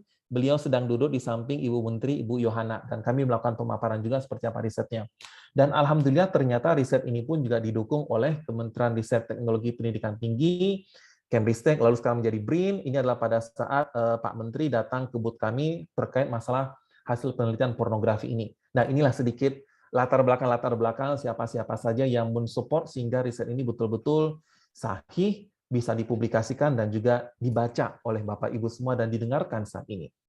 Nah, ini dia hasil penelitian kami yang alhamdulillah pada tahun 2018, rekan-rekan semua bisa melihat World of Addiction 2018, ternyata riset mengenai masalah konten pornografi ini kita meraih peringkat nomor 1 dari Risma, dan ini saya sampaikan di sini ya. Dan Selamat, Dokter. ya, ini berkat rekan-rekan dari KBH dan dukungan Bapak Ibu semua. Nah, sekarang penelitiannya sudah dilakukan. Tentu muncul pertanyaan-pertanyaan. Ini saya mohon izin ya, Dr. Gemilang, saya sekaligus memaparkan, menjawab beberapa pertanyaan yang muncul. Silakan, Dok. Bapak Ibu semua, kalau yang namanya penelitian itu, ada dua hal yang perlu diperhatikan. Pertama, kegiatannya itu adalah ilmiah.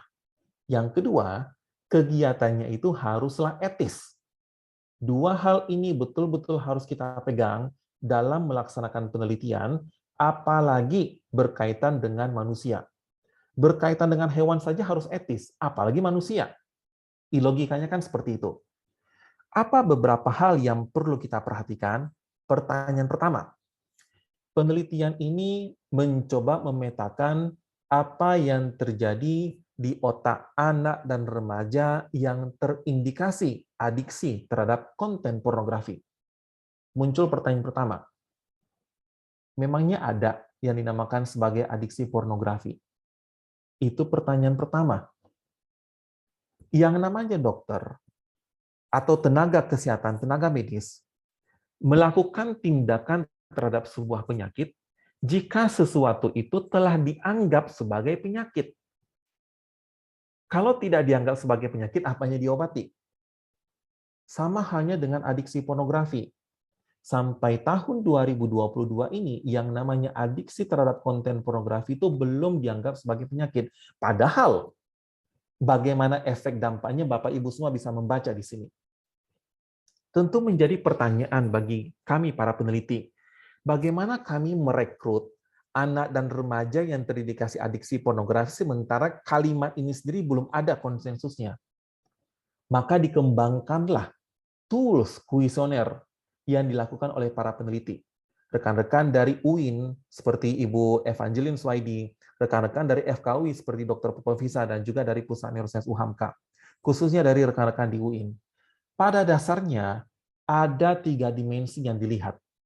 Pada pertemuan pekan ketiga, insya Allah Bapak Ibu semua akan ketemu dengan Ibu Evangeline Swaidi. Pada dasarnya ada 3 komponen yang dilihat. Pertama, seberapa sering melihat konten pornografi. Yang kedua, motivasinya apa? Yang ketiga, apa gangguan-gangguan yang dialami? Apa problem-problem yang muncul yang menyebabkan ia juga akhirnya melihat konten pornografi? Total pertanyaan ada 90. Dan insya Allah itu lepas dari faking good, karena ada beberapa pertanyaan-pertanyaan jebakan tanda kutip, sehingga kita bisa mendapatkan data yang sahih. Dan dilakukan uji validitas dan reliabilitas, kita bisa pakailah kuesioner itu. Jadi, definisi konten pornografi memang dilakukan sendiri oleh tim peneliti dengan 3 dimensi.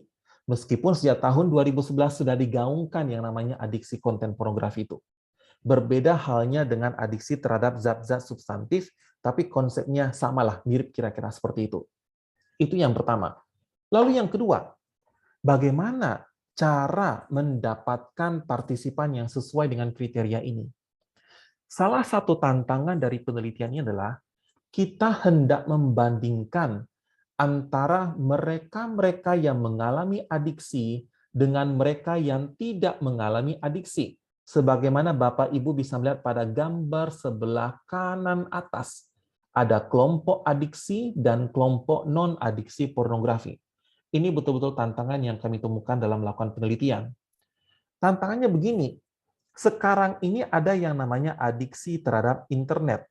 ada yang namanya adiksi terhadap game online, ada juga yang namanya adiksi terhadap narkotika. Lah, kita hendak melakukan penelitian terhadap mereka-mereka yang mengalami adiksi terhadap konten pornografi, tapi ternyata terikut adiksi terhadap game online. Kan jadinya rebek. Yang kita teliti itu nantinya adalah mereka yang mengalami adiksi pornografi kah, atau mereka yang mengalami adiksi game online. Agar itu tidak terjadi, maka rekan-rekan dari Yayasan Kita dan Buah Hati melakukan filter berkali-kali sampai akhirnya kami mendapatkan 15 orang yang kami yakini betul-betul murni hanya memiliki penyakit itu toh. Pada penelitian ini pun kita sama sekali tidak boleh memasukkan mereka-mereka yang memiliki trauma di kepala. Seperti terbentur, terjatuh, mengalami trauma, pernah pingsan, itu kita hilangkan. Mereka-mereka yang memiliki riwayat penyakit seperti adiksi ataupun Parkinson, kita hilangkan. Bahkan mereka-mereka yang memiliki tendensi kidal, itu kita hilangkan. Kenapa? Berdasarkan konsensus, mereka-mereka yang non-kidal, yang selalu menggunakan tangan kanan waktu bekerja, pusat berbahasa ada di otak sebelah kiri. Perkara otak dominan itu sesungguhnya merujuk kepada pusat berbahasa. Sedangkan mereka-mereka yang kidal memiliki potensi pusat berbahasanya itu ada di otak sebelah kanan lebih besar. Jadi ada letak dominansi otaknya yang bisa di kiri, bisa di kanan. Makanya pada penelitian ini, mereka yang ikut dalam penelitian adalah mereka-mereka yang non-kidal, yang berdasarkan konsensus kita yakini pusat berbahasa ada di otak sebelah kiri. Itulah beberapa kriteria yang kami tanamkan sebelum melakukan pengambilan data. Nah, apa menariknya? Bapak, Ibu semua, lihat gambar sebelah kanan atas. Di situ, kita bisa melihat gambar frekuensi domain yang pada slide sebelumnya telah kita katakan sebagai FFT. Nah, Bapak Ibu semua, tolong perhatikan gambar di sebelah kanan atas. Kita lihat ada tulisan delta, ada tulisan gamma. Muncul pertanyaan, beta, alfa, beta di mana? Kalau kita melakukan penelitian terkait dengan pemetaan otak, pada saat hendak melakukan interpretasi ataupun analisis, kita perlu pahami terlebih dahulu gelombang apa yang mau kita nilai. Yang kedua, regio mana yang mau kita nilai? Atau lobus mana yang mau kita nilai? Di slide-slide awal, Bapak Ibu semua sudah tahu bahwa yang namanya otak manusia itu ada lobus frontal, ada parietal, ada oksipital, dan juga ada temporal. Kita semua pun paham yang namanya berpikir kritis, rasional, pengambilan keputusan itu adalah urusan otak depan. Makanya data di gambar kanan atas hanya saya fokuskan di regio depan saja.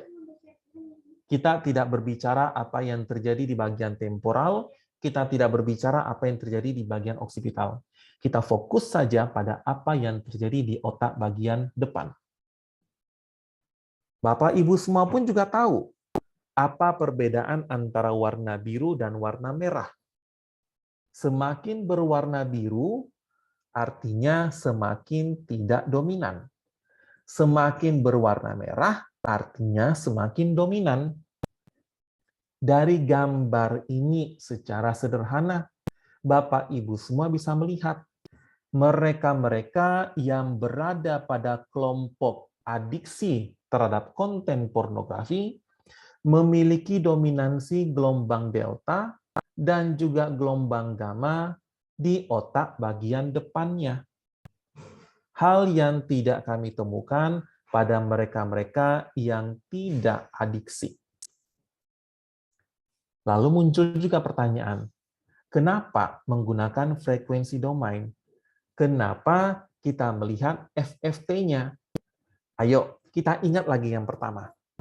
Kalau kita hendak melihat time domain, sebagaimana gambar di sini, gambar di sebelah kiri atas, jika kita hendak melihat time domain, apa yang terjadi di otak manusia pada detik-detik tertentu, pada penelitiannya kita perlu memberikan stimulasi.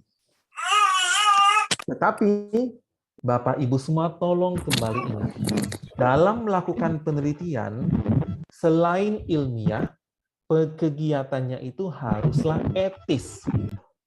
Sempat ada pertanyaan dan usulan, kenapa tidak diberikan saja tontonan konten pornografi itu kepada anak dan remaja yang kita teliti? Usulnya bagus, tetapi kita ingat, kita ini tinggal di Indonesia. Ada nilai-nilai kultural dan religius yang kita pegang juga. Jadi tidak semerta-merta semuanya kita ambil.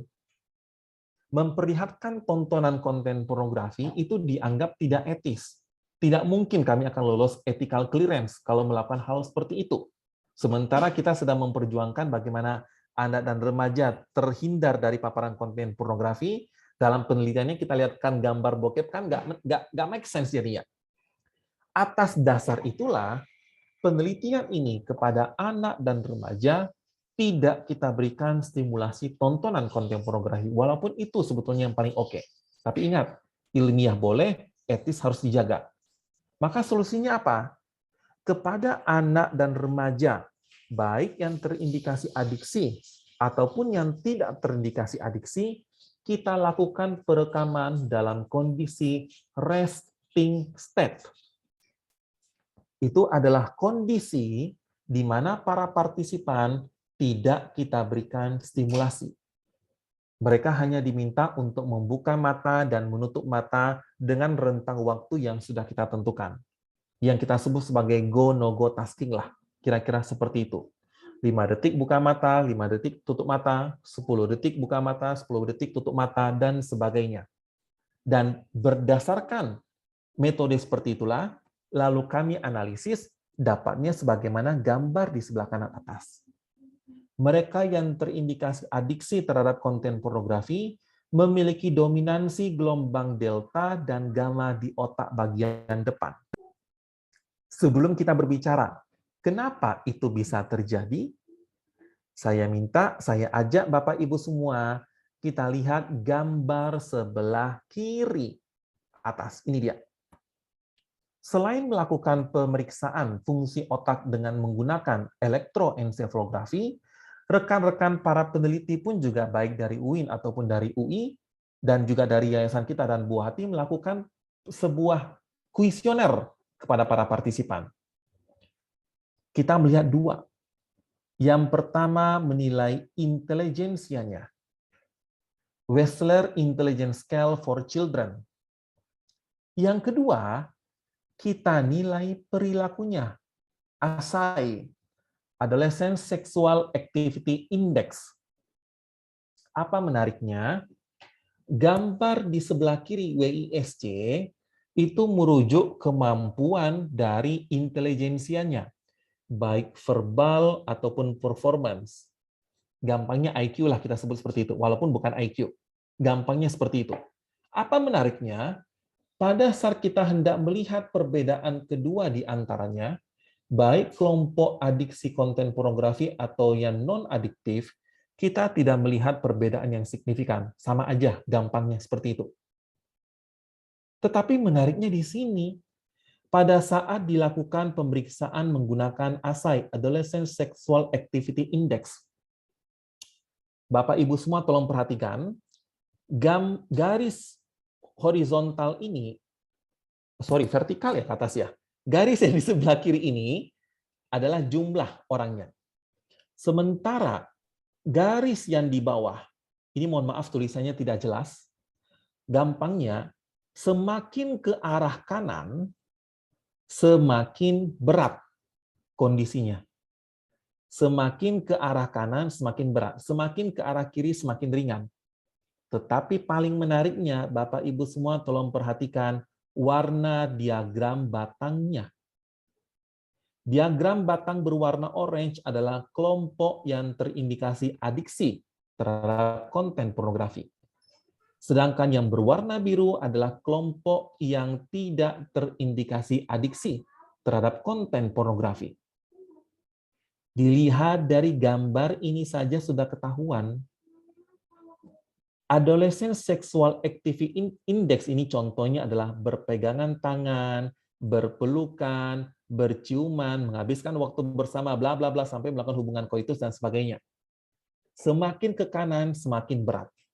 Dari data diagram batang ini saja terlihat, Bapak Ibu semua, sekalipun mereka itu tingkat IQ-nya itu boleh kita katakan sama saja, tidak kita temukan perbedaan signifikan, tapi jika kita lihat perilakunya, Adolescent Sexual Activity Index, mereka-mereka yang berada di kelompok adiktif terhadap konten pornografi, ternyata memiliki kecenderungan untuk melakukan tindakan ke level yang lebih berat. Sexual Activity Index-nya. Bisa perhatikan, diagram batangnya begitu tinggi untuk mereka-mereka yang mengalami adiksi terhadap konten pornografi. Dan lebih berat pula kondisinya, semakin ke arah kanan. Itu tidak kita temukan kepada mereka-mereka yang tidak terindikasi adiksi. Ini salah satu data kami. Tentu mulai muncul dong pertanyaan, intelijensinya bagus, nah tapi kok perilakunya seperti ini? Kira-kira apakah yang terjadi? Jawabannya kita lihat di slide berikutnya. Kayak sinetron aja, kayak layangan robek. Nah, sekarang malah jadi bercanda-canda, soalnya udah malam, Bu, jadi saya harus agak bercanda dikit ya. Nah, sekarang rekan-rekan perhatikan, yang namanya adiksi itu, untuk memahami mengapa itu terjadi, prosedur-prosedurnya itu kompleks. Tapi secara sederhana kira-kira seperti inilah, secara sederhana. Kita tidak bicara masalah kompleks, waktu juga udah semakin terbatas. Begini Bapak Ibu semua, kita harus pahami apa yang dinamakan sebagai reward circuit. Kita pun harus memahami apa itu motivasi. Saya bertanya kepada para murid-murid saya, yang dimaksud dengan motivasi itu apa? Jawaban mereka macam-macam, bagus, nggak apa-apa, macam-macam. Nah, menariknya, kita perlu pahami, yang namanya motivasi itu adalah dorongan seseorang untuk melakukan sebuah kegiatan, baik itu tindakan yang bagus ataupun tindakan yang buruk. Pertanyaannya, dorongan untuk mencapai apakah?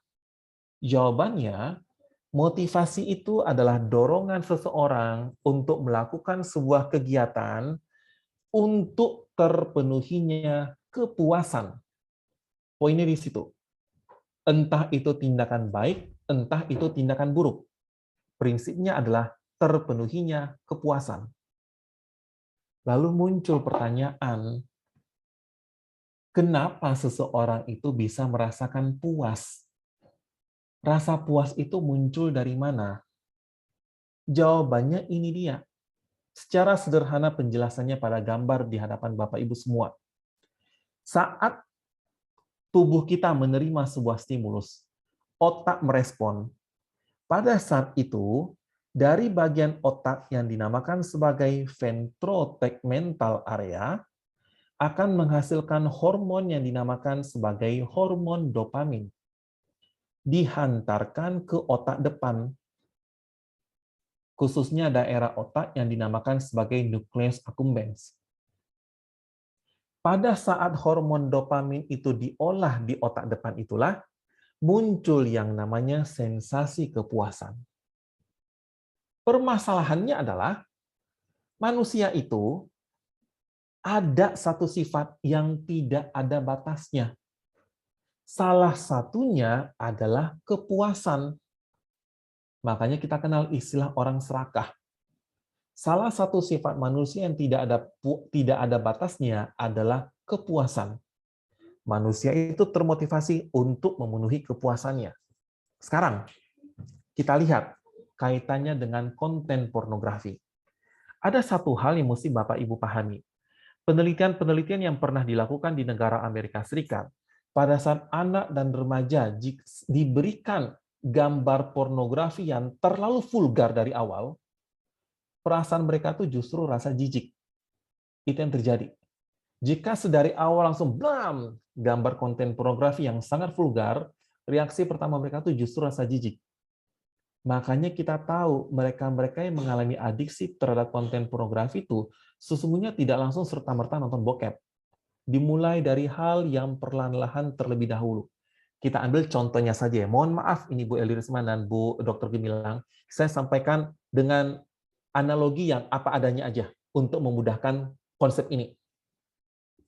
Dan Bapak Ibu semua perlu pahami, yang adiksi terhadap konten pornografi itu bukan hanya milik laki-laki. Ternyata perempuan pun ada. Tapi kita ambil sajalah contoh laki-laki. Kita ambil saja contohnya laki-laki. Misalnya si Fulan melihat gambar konten pornografi, tapi tidak langsung bugil. Dari gambar cewek seksi dulu deh, cowok pakai bikini. Apa yang terjadi? Si Fulan melihat gambar itu. Gambar itu masih cukup cantik aja, bukan yang vulgar apa adanya, vulgar sangat vulgar, seksi aja. Muncul rasa puas. Kita anggap sajalah ini si perempuan, objek ini kita beri skor 10. Kita analogikan saja, kita beri skor 10. Lalu yang terjadi adalah dari otak tengahnya dihasilkanlah hormon. Kita anggap sajalah poinnya 10. Ini untuk memudahkan analogi saja. Dihasilkan 10. Diolah di otak depan, di nukleus accumbens, sehingga muncul rasa puas. Skornya pun 10. Kita analogikan. Di hari pertama, melihat gambar itu senang. Hari kedua senang. Hari ketiga senang. Hari keempat, gambarnya sama, tapi kok rasa puasnya berbeda ya? Kok tidak lagi mengalami rasa senang ya? Di hari pertama, tontonan kedua, tontonan ketiga, rasa senang itu di angka 10. Di hari ke-6, ke-7, rasa puasnya itu turun ke angka 6. Yang namanya manusia selalu ingin memenuhi kepuasan. Sedangkan manusia tidak bisa mengatur munculnya hormon-hormon di otak. Yang bisa ia lakukan adalah mengatur stimulasinya, agar bisa mengatur apa yang terjadi di otaknya secara tidak langsung. Maka yang dilakukan oleh si Fulan itu tidak lagi melihat gambar cewek seksi. Pengennya lihat gambar cewek bugil dong. Nggak mempan dengan hanya sekedar gambar cakep, seksi. Enggak. Butuhnya yang vulgar. Kita anggaplah gambar objek ini skornya sekarang adalah 20. Kita anggap saja. Pertama 10, sekarang 20. Dilihat oleh si Fulan, yang terjadi di otaknya adalah dari otak tengahnya dikeluarkan hormon dopamin sebanyak 20 pula. Ini kita analogikan. Berkali-kali saya sebut angka-angka ini hanyalah analogi untuk memudahkan pemahaman Bapak Ibu semua. Keluarlah hormon dopamin sebanyak 20, diolah di otak depan. Rasa senang yang awalnya turun ke 6, sekarang naik lagi ke 10. Senang. Oke. Hari ke-6 lihat gambar cewek bugil. 7 bugil juga, 8 gambar bugil juga. Hari ke-9, mulai biasa lagi nih si Fulan. Cuma gini doang. Rasa senangnya kembali turun ke angka 5. Apa yang bisa dilakukan oleh si Fulan itu? Stimulasinya diganti. Pertama yang seksi, kedua gambar bugil, ketiga gambar nggak mempan, dia butuh video. Oke, video-video bokep. Kita ambillah skor 30 misalnya, 30. Dilihat oleh si Fulan, ditonton oleh si Fulan, dari otak tengahnya keluar hormon dopamin juga sebanyak 30. Kita analogikan 30. Diolah di otak depan, rasa senang kembali ke angka 10. Bapak Ibu semua, yang namanya kepuasan itu tidak ada batasnya, sampai orang-orang bisa mengalami adiksi nantinya. Secara sederhana seperti itu. Kondisi di mana stimulasinya sangat banyak, dopamin sangat banyak diberikan, muncullah kondisi yang dinamakan sebagai banjir dopamin di otak depannya. Jika ada Bapak Ibu semua pernah mendengar istilah banjir dopaminnya, kira-kira seperti inilah. Lalu muncul pertanyaan dong, memangnya kalau terjadi banjir dopamin yang salah kenapa? Ada sebuah fenomena yang disampaikan oleh Dr. Hilton tahun 2011. Muncullah kondisi yang dinamakan sebagai hypofrontal syndrome. Sebuah kumpulan gejala di mana fungsi otak depannya itu mengalami penurunan. Kita tahu otak depan fungsinya apa aja, rasionalitas, yang namanya berpikir kritis, yang namanya decision making segala macam ada di situ. Masalahnya, kita lihat di data ini, hasil penelitian melihat WISC kok kagak ada bedanya. Akhirnya kita tahu fungsi otak depan yang mengalami kerusakan akibat adanya adiksi terhadap konten pornografi adalah ini dia. Braking system. Braking system itu adalah sebuah kondisi di mana seseorang tidak bisa berhenti melakukan sebuah tindakan yang ia sendiri tahu itu salah. Ia tahu nonton konten pornografi itu salah, tapi tidak bisa berhenti. Seseorang itu tidak berbuat salah bukan perkara soleh-solehah saja. Perkara ia tahu sesuatu itu salah dan ia bisa berhenti melakukannya. Dan itu fungsinya terdapat di otak depan braking system ini. Afala tatafakkarun, mengapa kamu tidak berpikir? Pertanyaan yang paling unik, ternyata berdasarkan dari data EEG, elektroencephalografi kami, Bapak Ibu semua sudah melihat gambar di slide ini, kanan atas, mengalami adiksi, dominan gelombang delta, dominan gelombang gamma. Emangnya delta gamma itu ada artinya? Jawabannya adalah iya. Berdasarkan data dari tahun 1998 dan 2013, dominansi delta itu merujuk kepada radius of activity, sesuai dengan hypofrontal syndrome ini. Mereka-mereka yang dominan gamma itu menunjukkan adanya sifat impulsif, betul salah satu tanda dari adiksi. Jadi jika ditanya sebetulnya, emangnya apa sih yang sebetulnya kita khawatirkan dari mereka-mereka yang mengalami adiksi terhadap konten pornografi? Kalau Bapak Ibu semua bertanya, nanti akan jadi bodoh, akan jadi pintar, bukan ada urusan di situ. Yang menjadi penentunya adalah kemampuan ia dalam melakukan pengambilan keputusan. Ia tidak bisa berhenti dari melakukan sebuah tindakan yang jelas-jelas salah. Mereka-mereka yang mengalami adiksi, apapun itu adiksi, ujungnya adalah ia tidak tahu lagi mana prioritas. Game online, sudah tahu besok mau ujian, tapi masih juga main PUBG dan sebagainya. Kira-kira seperti itulah. Sama halnya dengan konten pornografi ini. Ada prioritas yang ia sama sekali tidak tahu lagi. Sudah tak tahu lagi mana prioritas. Makanya pada tahun 2018, sebelum munculnya corona di tahun 2020, pada saat kami diundang di Kemen PPPA ataupun di kediaman Ibu Mufidah Yusuf Kala, yang disampaikan satu, 2045 dicanangkan sebagai Indonesia Emas. Itu bukanlah masa-masanya saya. Saya sudah berumur berapa itu? 30 tahun lagi. Udah 60 umur saya. Ibu Eli Risma saya nggak tahu udah umur berapa tahun 2045. Mereka-mereka yang nantinya berada di era Indonesia Emas adalah mereka yang sekarang sedang berada di usia anak dan remaja tahun 2020. Kira-kira di umur belasan lah, 10 sampai 20. 2045, 23 tahun lagi. Mereka yang berada di umur yang betul-betul produktif. Yang kita gaungkan, bonus demografi. Mau gimana bonus demografi? Sementara perilakunya saja kita lihat dari yang asai, sudah tampak bagaimana gradasinya. Ini yang betul-betul perlu dipahami oleh Bapak Ibu semua. Ibu Eli Risman berkali-kali sampaikan, lantas solusinya apa? Lantas solusinya apa? Lantas solusinya apa? Yang paling perlu dikhawatirkan justru ada di sini. Hypofrontal syndrome, tempat anak dan remaja tidak tahu lagi mana yang salah, mana yang benar. Sudah tahu itu salah, tetap dilakukan. Tampak juga lah dari ASAI, Adolescent Sexual Activity Index, sudah tahu ini salah, tapi tetap dilakukan juga. Lah kenapa nggak bisa berhenti?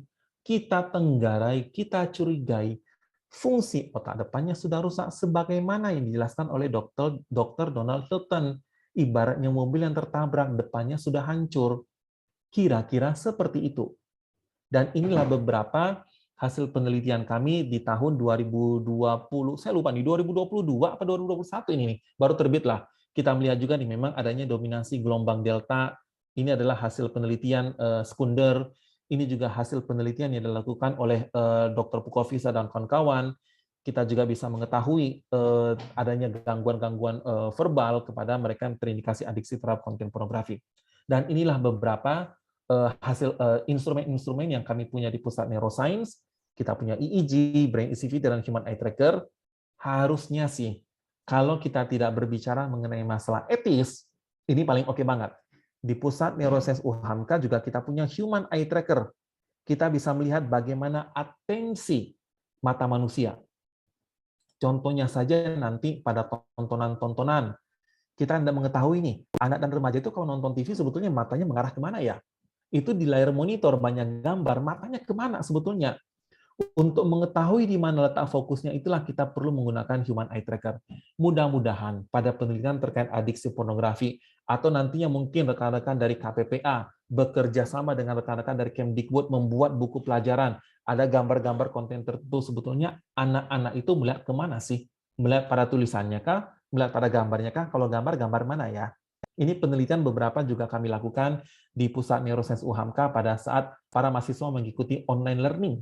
Sekarang ini kan via Zoom, jadi tidak mengetahui mata mereka tuh sebetulnya fokusnya kemana pada saat mengikuti pembelajaran. Melihat gambar wajah cewek kah, atau melihat gambar apa yang dipaparkan oleh para dosen? Nggak tahu. Ini sebetulnya menarik ini. Mereka-mereka yang mengalami adiksi pornografi pada saat mengikuti pembelajaran online, fokus matanya kemana? Lihat gurunya atau lihat teman ceweknya? Nah, ini mungkin nanti bisa kita lihat ke depannya. Nah, Dr. Gemilang, itulah beberapa presentasi dari saya.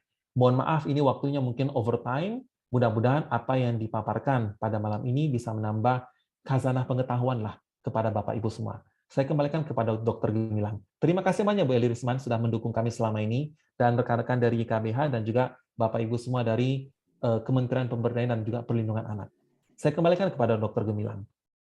Baik, terima kasih Dokter Esmi. Masya Allah jelas sekali dok dan lengkap dan juga sudah menjawab beberapa pertanyaan yang sebelumnya masuk ke dalam Google Form.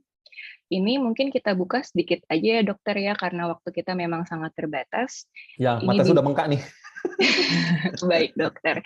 Ini boleh dari Ibu Fitriani, dokter meminta untuk dijelaskan lebih lanjut tentang reduce of activity-nya seperti apa sih dokter? Yang tadi dari pemaparan dokter. Oke, baik. Terima kasih banyak Ibu Fitri pertanyaannya. Betul-betul pertanyaan yang sangat ilmiah dan perlu dijelaskan. Memang ada yang pertanyaan sih, sebetulnya yang dimaksud dengan reduce of activity itu apa? Begini Bapak Ibu semua, pada saat kita melihat gelombang otak manusia, ada gelombang alfa, ada gelombang beta, delta, delta, gamma, dan sebagainya. Masing-masing gelombang itu merepresentasikan sebuah kondisi. Kita melihat adanya gelombang theta pada mereka-mereka yang terindikasi epilepsi atau kejang, muncul pada gambar time domain, oh itu tanda-tanda mereka itu akan muncul kejang loh. Itu contohnya. Tetapi pada kasus ini, pada kasus epilepsi ini, kita perlu pahami Bapak Ibu semua, berbicara tentang gelombang otak, kita perlu melihat kita bicara kasus apa. Jadi mohon jangan generalisir semuanya. Pada kasus terkait adiksi pornografi ini, gelombang delta merujuk adanya radius of activity. Interpretasi kami kemungkinan besar adalah pada fungsi braking sistemnya. Mereka-mereka yang terindikasi adiksi, mereka-mereka yang sifatnya impulsif, dia tidak bisa menahan dirinya untuk melihat terus konten pornografi karena munculnya braking system. Fungsi dari otak manusia yang mencegah dirinya untuk tidak bertindak sesuatu yang salah. Disitulah yang kami interpretasikan yang dimaksud dari radius of activity-nya. Mudah-mudahan dipahami dari Ibu Fitri. Saya kembalikan kepada Dr. Gemilang. Maaf, boleh sedikit mengelaborasi jawabannya dong Pak Dokter? Yep. Makasih Pak Dokter. Ya saya yang bertanya tadi. Ya, Assalamualaikum warahmatullahi wabarakatuh. Ya, tadi kan kalau yang gamma tuh yang impulsif ya Pak Dokter ya. Yup. Tapi kalau yang delta tadi reduce of activity. Yup. Reduce of activity dalam hal apa? Pengendalian diri mungkin Pak maksudnya? Betul sekali. Tepat. Apa yang disampaikan oleh Ibu Fitri itulah bahasa awamnya. Yang dimaksud dengan braking system adalah pengendalian diri. Maka yang dikhawatirkan, ingat, jadi solusinya apa? Bukan perkara matematika, Bu. Bukan perkara hafalan, bukan perkara menggambar segala macam, tidak. Perkara pengendalian diri. Dan itu sudah terlihat dari data Wessler dan juga dari data Asai. Pintar sama-sama pintar, tapi tidak bisa kendalikan diri. Mau jadi apa nantinya? Nah, itulah yang kita coba cegah ya, Bapak Ibu semua. Terima kasih, Pak Dokter. Yap. Baik, semoga menjawab ya Ibu Fitri. Ini insya Allah kayaknya satu pertanyaan lagi ya dokter ya, dari Ibu Yap. Wulansari. Apakah sudah ada data dokter tentang percobaan pemberian obat untuk menanggulangi adiksi ini? Oke, baik. Terima kasih banyak Ibu Wulan atas pertanyaannya. Apakah ada obatnya? Ini Dokter Gemilang juga pasti bisa jawab. Dokter Gemilang juga kalau mengobati sesuatu, memberikan obat, jika sesuatunya itu sudah dianggap penyakit. Kan seperti itu. Sama halnya begini, yang bisa kita lakukan oleh para peneliti adalah memberikan awareness, edukasi terkait apa hasil penelitian kami yang telah diujikan oleh para kolega. Jadi terkait dengan kegiatan, jika meragukan keabsahan ilmiahnya, saya rasa tidak perlu lagi diragukan. Yang bisa kami lakukan sekarang bukan tahap obatnya apa. Karena untuk memberikan obat, harus dinyatakan itu sebuah penyakit yang ditentukan oleh konsensus. Tetapi yang bisa kita lakukan adalah memberikan awareness, memberikan edukasi kepada Bapak Ibu semua. Dari yang namanya penyakit, itu insya Allah ada obatnya. Tetapi perlu dipahami, adiksi apapun itu bukan perkara 1 hari, bukan perkara 2 hari, bukan perkara 3 hari untuk menyembuhkan adiksi apapun itu. Dan itu beratnya luar biasa, tidak mudah. Mereka yang betul-betul udah kecanduan internet, kecanduan entah bermain-main apa, kecanduan apapun itu, untuk berhenti susah. Daripada masuk ke fase susah, ya kenapa tidak dihindari saja? Inilah bentuk awareness yang bisa kita berikan. Lalu ada nggak sih secara medis yang bisa kita lakukan? Yang namanya adiksi ada, tapi saya tidak nyebut adiksi pornografi. Tetapi saya sebut, itu bukan perkara mudah. Tetapi ada satu tips yang bisa kita berikan, agar seseorang itu tidak terjerumus ke dalam sesuatu hal, ingat pada kuesioner-kuesioner yang telah dilakukan oleh rekan-rekan para peneliti. Ada 3 domain, frekuensi, motivasi, dan apa problem yang muncul. Agar seseorang itu tidak fokus pada suatu objek, maka yang bisa kita lakukan berbasiskan pemahaman cara kerja otak dan perilaku adalah beri kegiatan lain yang bisa mengalihkan ia. Itu yang bisa kita lakukan. Beri ia sesuatu agar ia bisa mengalihkan kegiatan untuk yang lainnya. Misalnya belikan anak itu sepeda biar tidak main game terus. Kira-kira contohnya seperti itu ya, Bapak Ibu semua. Baik, terima kasih banyak Dr. Edmi, jelas sekali pemaparan dan juga jawaban pertanyaan dari diskusinya. Mohon maaf juga kepada Bapak Ibu semua yang mungkin banyak pertanyaan masuk, tapi waktu kita memang terbatas sehingga kita harus mengakhiri dari sesi diskusi kita malam ini. Baik, pertanyaannya banyak ya? Ya maaf, mohon maaf. Banyak Ya, dokter, mohon maaf. Iya. Iya dokter. Baik, untuk itu kami persilakan kembali Dokter Edmi untuk memberikan closing statement ataupun mungkin pesan kepada para orang tua. Silahkan dokter. Oke, baik, terima kasih banyak Dokter Gemilang.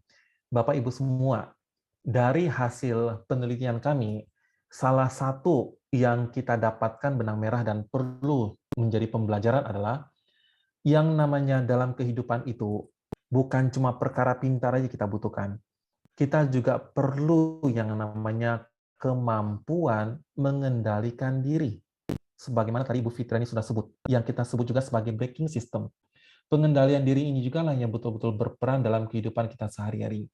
Dan kita mengetahui mereka-mereka yang sudah mengalami adiksi terhadap konten pornografi, justru kemampuan pengendalian dirinya itu yang menjadi permasalahan.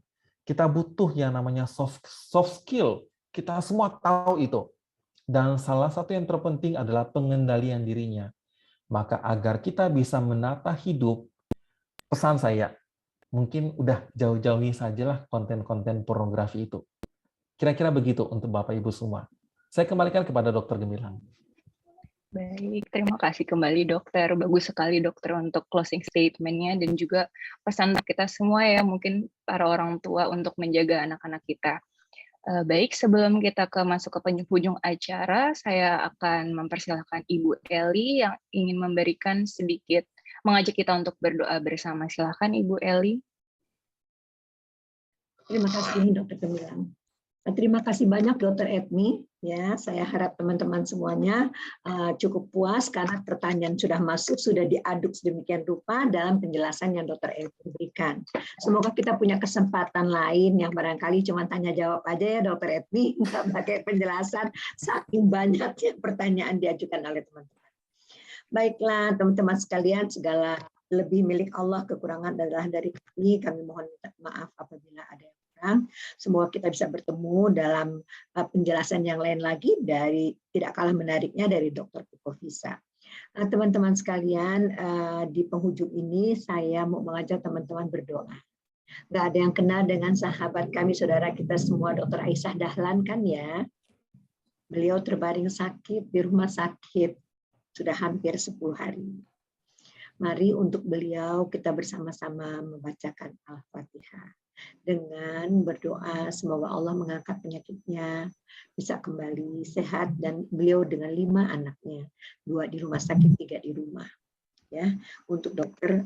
Aisyah Dahlan sekeluarga kita membacakan Al-Fatihah. Bismillahirrahmanirrahim.